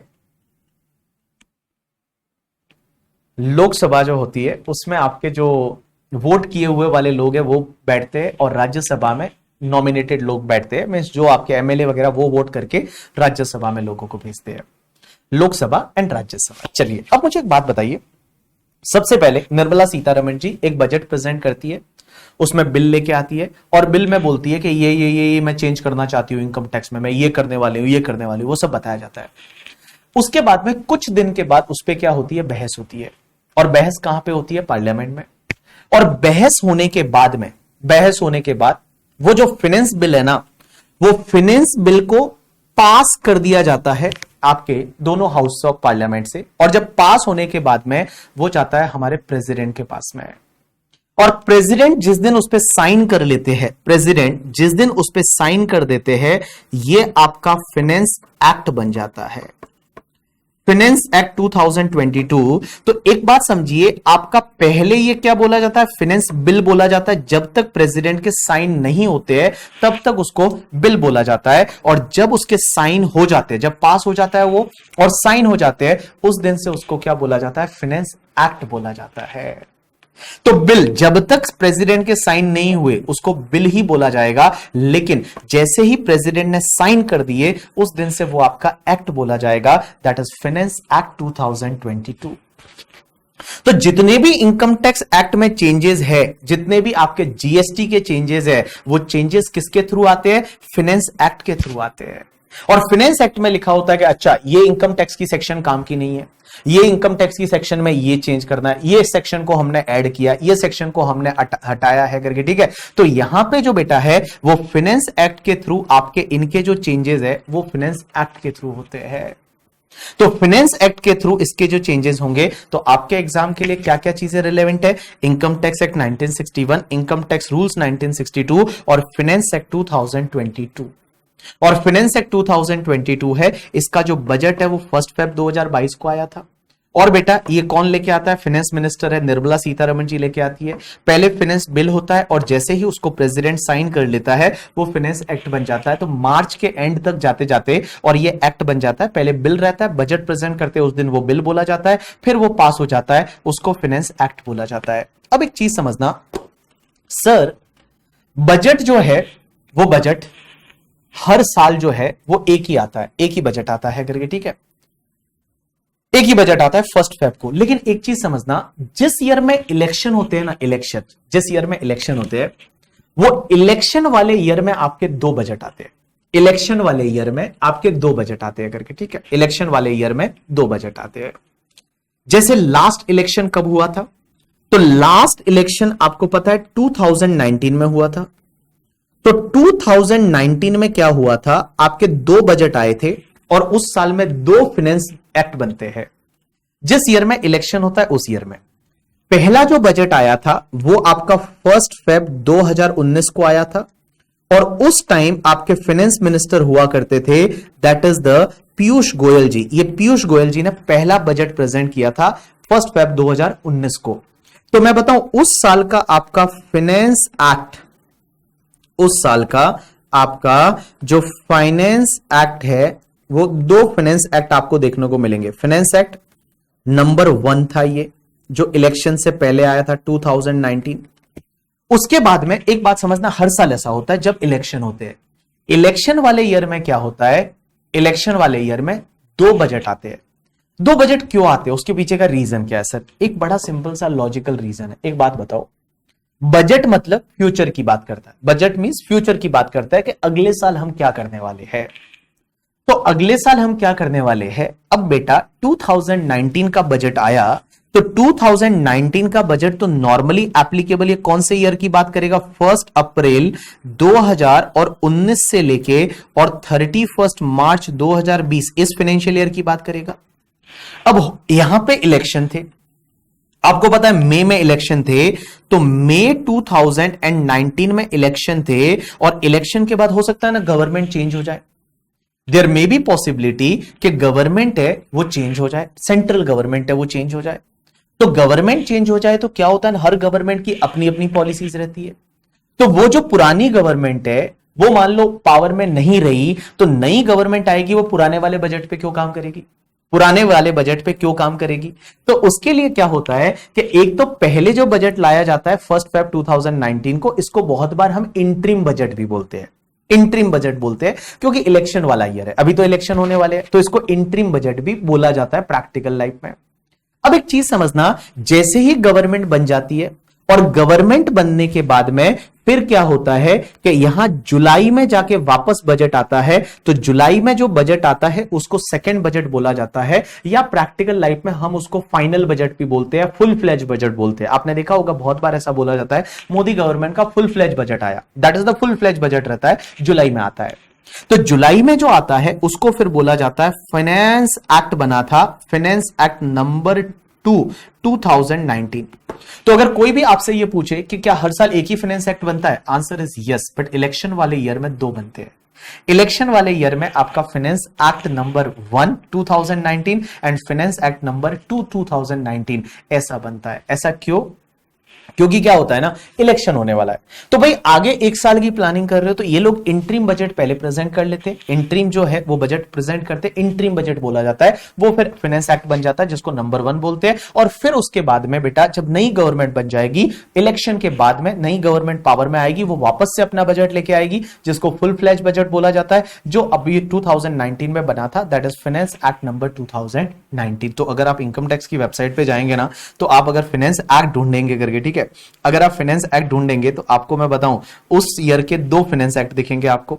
तो यहां पे मैं बताऊं एक्ट एंड रूल्स में, अगर मैं एक्ट में जाता हूं और फाइनेंस एक्ट में जाता हूं, चलिए मैं फाइनेंस एक्ट में गया, तो फाइनेंस एक्ट में आप देखेंगे तो एज ऑफ द ईयर जो है वो देखिए, ईयर में आपको जहां जितने फाइनेंस एक्ट दिख रहे हैं ना, इसमें आप देखिए 2019 में दो है, 2019 में, दैट इज 2019 में दो है, दो फाइनेंस एक्ट बने थे, 2019 में दो बने थे क्योंकि उस ईयर में इलेक्शन था, उस ईयर में इलेक्शन था तो दो बने थे। और बेटा हर साल बाकी जो है वो फाइनेंस एक्ट आपका एक ही बनता है, जैसे ये 2022 है तो वो एक ही फाइनेंस एक्ट है। अब एक बात तो समझो, ये फाइनेंस एक्ट के थ्रू इनकम टैक्स लॉ में अमेंडमेंट्स होते हैं। तो यहां पे देखिए, जैसे मान लो मैं एक सेक्शन बोलता हूं, यहां फाइनेंस एक्ट की जो सेक्शन 10 है, उस 10 में बोला हुआ है कि इनकम टैक्स एक्ट की जो सेक्शन नंबर 17 है उसमें ये चेंज करना है। इनकम टैक्स एक्ट की जो section amendment is section 17 means income tax act की सेक्शन नंबर 17 में चेंज करना है कि कोविड से रिलेटेड अगर मान लो कोई भी पर्सन है, वो पर्सन की कोई भी डेथ हो जाती है, उसको कुछ पैसा मिलता है, तो उस पर टैक्स नहीं लगेगा, उस जो है उस ईयर में टैक्स नहीं लगेगा करके, ठीक है, ऐसा उन्होंने ऐसा करते हैं करके, ठीक है। तो देखिए मैंने क्या बोला, समझने की कोशिश करना, वापस से एक बार मैं आपको बता रहा हूं, आपके एग्जाम के लिए आपको क्या क्या पढ़ना है। तो आपके एग्जाम के लिए आपको क्या क्या पढ़ना है, अब 2014 में भी इलेक्शन हुए, तो उस साल में उन्होंने क्या, पहले है ना एक कंसेप्ट हुआ करता था इंटरिम बजट का करके, ठीक है, कि भाई आप इंटरिम बजट लेके आते थे, वो फाइनल नहीं होता था, फिर वो फाइनल करते थे, तो वो एक ही बनाते थे। बट अभी ये ट्रेंड है, अभी जो है वो कमल एक ट्रेंड है कि हर साल जिस ईयर में इलेक्शन होगा उस ईयर में दो बजट बनेंगे और दो फाइनेंस एक्ट आएंगे, एक तो फाइनेंस एक्ट नंबर 1 2019 वो इलेक्शन से पहले वाला, और इलेक्शन के बाद जब रिजल्ट आ जाता है तो फाइनेंस एक्ट नंबर 2 है वो आता है। चलिए अब आप एक बार उसको छोड़िए, इधर देखिए, मैंने आपको क्या बोला, मैंने आपको क्या बोला कि सर ये जो है क्या बोलते हैं, हमको क्या क्या पढ़ना है, एक तो इनकम टैक्स एक्ट 1961 पढ़ना है, एक इनकम टैक्स रूल 1962 पढ़ना है, और उसके बाद में फाइनेंस एक्ट 2022 पढ़ना है। आप बोलेंगे सर हम एग्जाम जो दे रहे हैं, वो एग्जाम जो हम दे रहे हैं वो तो मई में दे रहे हैं, मई या नवंबर 2023 में दे रहे हैं, तो सर या फिर जो सीएमए वाले हैं वो जून में दे रहे हैं या दिसंबर 2023 में दे रहे हैं। तो सर हमारे एग्जाम से पहले पहले हमारा जो एग्जाम है, हमारे एग्जाम से पहले तो सर ऑलरेडी बजट 2023 का भी तो आ जाएगा, 2023 का भी तो आ जाएगा, क्योंकि 2023 का जो बजट है वो 2023 का बजट है वो आपका कब आएगा, 1 फेब 2023 को आएगा। और सर उसमें तो सब चेंजेस वगैरह भी हो जाएंगे मार्च तक, तो ये हमारे लिए एप्लीकेबल है क्या? Answer is no. जो बजट 2023 में आएगा वो आपके लिए एप्लीकेबल नहीं है, वो आपके लिए एप्लीकेबल नहीं है, क्योंकि सीए इंस्टीट्यूट और सीएमए इंस्टीट्यूट, दोनों इंस्टीट्यूट ये बोलती है कि भैया जो आपका फाइनेंस एक्ट 2022 है that is only applicable for your examination. तो आप मई में एग्जाम दे रहे हैं या नवंबर 2023 में एग्जाम दे रहे हैं या फिर आप जून दिसंबर सीएमए वाले हैं, तो आपके लिए जो फाइनेंस एक्ट 2022 जो 2022 में 1 फेब को निर्मला सीतारमण जी लेके आई थी वही वाला एप्लीकेबल है। आगे वाला एप्लीकेबल क्यों नहीं होगा? क्योंकि आप सोचिए कि अगर मान लो अप्रैल मई में जाके कुछ चेंजेस हुए तो आप कैसे कर पाएंगे उसको? अगर मान लो इलेक्शन वाला ईयर है तो जुलाई में बजट आया, आप कैसे उसको मैनेज कर पाएंगे? ऑब्वियसली नहीं कर पाएंगे। इसके लिए आपके एग्जाम के लिए जो है वो बजट 2022 में जो आया था वो ही एप्लीकेबल है। और आपके आईसीआई के मटेरियल में ये क्लियरली लिखा हुआ है कि आपके एग्जाम के लिए जो एप्लीकेबल है वो आपके एग्जाम के लिए सिर्फ एंड सिर्फ वो वाला बजट है, वो ही एप्लीकेबल है। क्योंकि बेसिक कॉन्सेप्ट में आप जाएंगे तो बेसिक कॉन्सेप्ट में उन्होंने दे रखा है फाइनेंस एक्ट के बारे में, और फाइनेंस एक्ट के बारे में जहां पे ये लोग बताते हैं तो फाइनेंस एक्ट में देखिए ये फाइनेंस एक्ट में आपका दे रखा है और इन्होंने बोला हुआ है कि फाइनेंस एक्ट जो 2022 है that is applicable for your examination. यहां देखिए फाइनेंस एक्ट 2022 है that is applicable for your examination. चलिए डन। अब अपन लेते हैं एक छोटा सा ब्रेक और ब्रेक के बाद में कुछ जो है वो लिखने की चीजें करते हैं। अभी ब्रेक से पहले मैंने आपको सिर्फ एक बेसिक स्ट्रक्चर दिया, बेसिक बातें बताई, और बेसिक बातों में क्या क्या बताया। तो सबसे पहले इनकम टैक्स का पेपर के बारे में मैंने आपको बताया कि टैक्सेशन का पेपर जो है वो 60 मार्क 40 मार्क में बाइफरकेट होता है, और भैया आपका 30 मार्क्स का एमसीक्यूज और आपका 70 मार्क का डिस्क्रिप्टिव। गवर्नमेंट टैक्स क्यों लगाती है? क्योंकि गवर्नमेंट को ये पावर दे रखा है करके, ठीक है, कि गवर्नमेंट को इंडिया को मतलब चलाना है, उसकी एक रेस्पॉन्सिबिलिटी दे रखी है, इंडिया को चलाना है, इंडिया को डेवलप करना है। दो चीजों की जरूरत पड़ती है। पहले सबसे पहले कौन सा? कॉन्स्टिट्यूशन में पावर दे रखी है, पावर की जरूरत पड़ती है, पैसे की जरूरत पड़ती है। पावर कहां से आता है? कॉन्स्टिट्यूशन से आता है। पैसा कहां से आता है? 3 जगह से, खुद के बिजनेसेस है या पेरेंट्स से टैक्सेस लेते हैं in the form of direct indirect taxes, या फिर लोन लेते हैं। अब एक बात समझना, उसके बाद मैंने आपको बताया सेक्शन कैसे रीड करनी है, तो section, sub section, clause, sub clause करके, ठीक है। लॉ और एक्ट में क्या फर्क होता है वो मैंने आपको बताया। कहां पे आपको सेक्शन देखना है, सब सेक्शन देखना है, कहां पे आपको क्लॉज देखना है। क्लॉज का मतलब क्या होता है कि जहां पे सेक्शन 2 है, 10 है, 47 है वहां क्लॉज बोलेंगे, बाकी सब जगह हम सेक्शन बोलेंगे। उसके बाद आपको पढ़ना क्या क्या है? इनकम टैक्स एक्ट 1961 पढ़ना है, इनकम टैक्स रूल्स 1962 पढ़ना है, फाइनेंस एक्ट 2022 पढ़ना है। क्योंकि आपके लिए एग्जाम के लिए फाइनेंस एक्ट 2022 एप्लीकेबल है। फाइनेंस एक्ट 2022 से जितने भी अमेंडमेंट्स हुए हैं इनकम टैक्स लॉ में वो सब आपके लिए एप्लीकेबल है करके, ठीक है। चलिए 10 मिनट का आप लीजिए ब्रेक, और 10 मिनट के ब्रेक के बाद हम कंटिन्यू करेंगे और वहां पे हम कुछ लिखने की, और अपन इनकम टैक्स अब आएंगे अब अपने मटेरियल पे, और हम अब जो है इनकम टैक्स वाले एरिया में आएंगे और वहां से हम पढ़ना चालू करेंगे, ठीक है। चलिए तो 10 मिनट का ब्रेक लीजिए और 10 मिनट के बाद में हम कंटिन्यू करते हैं।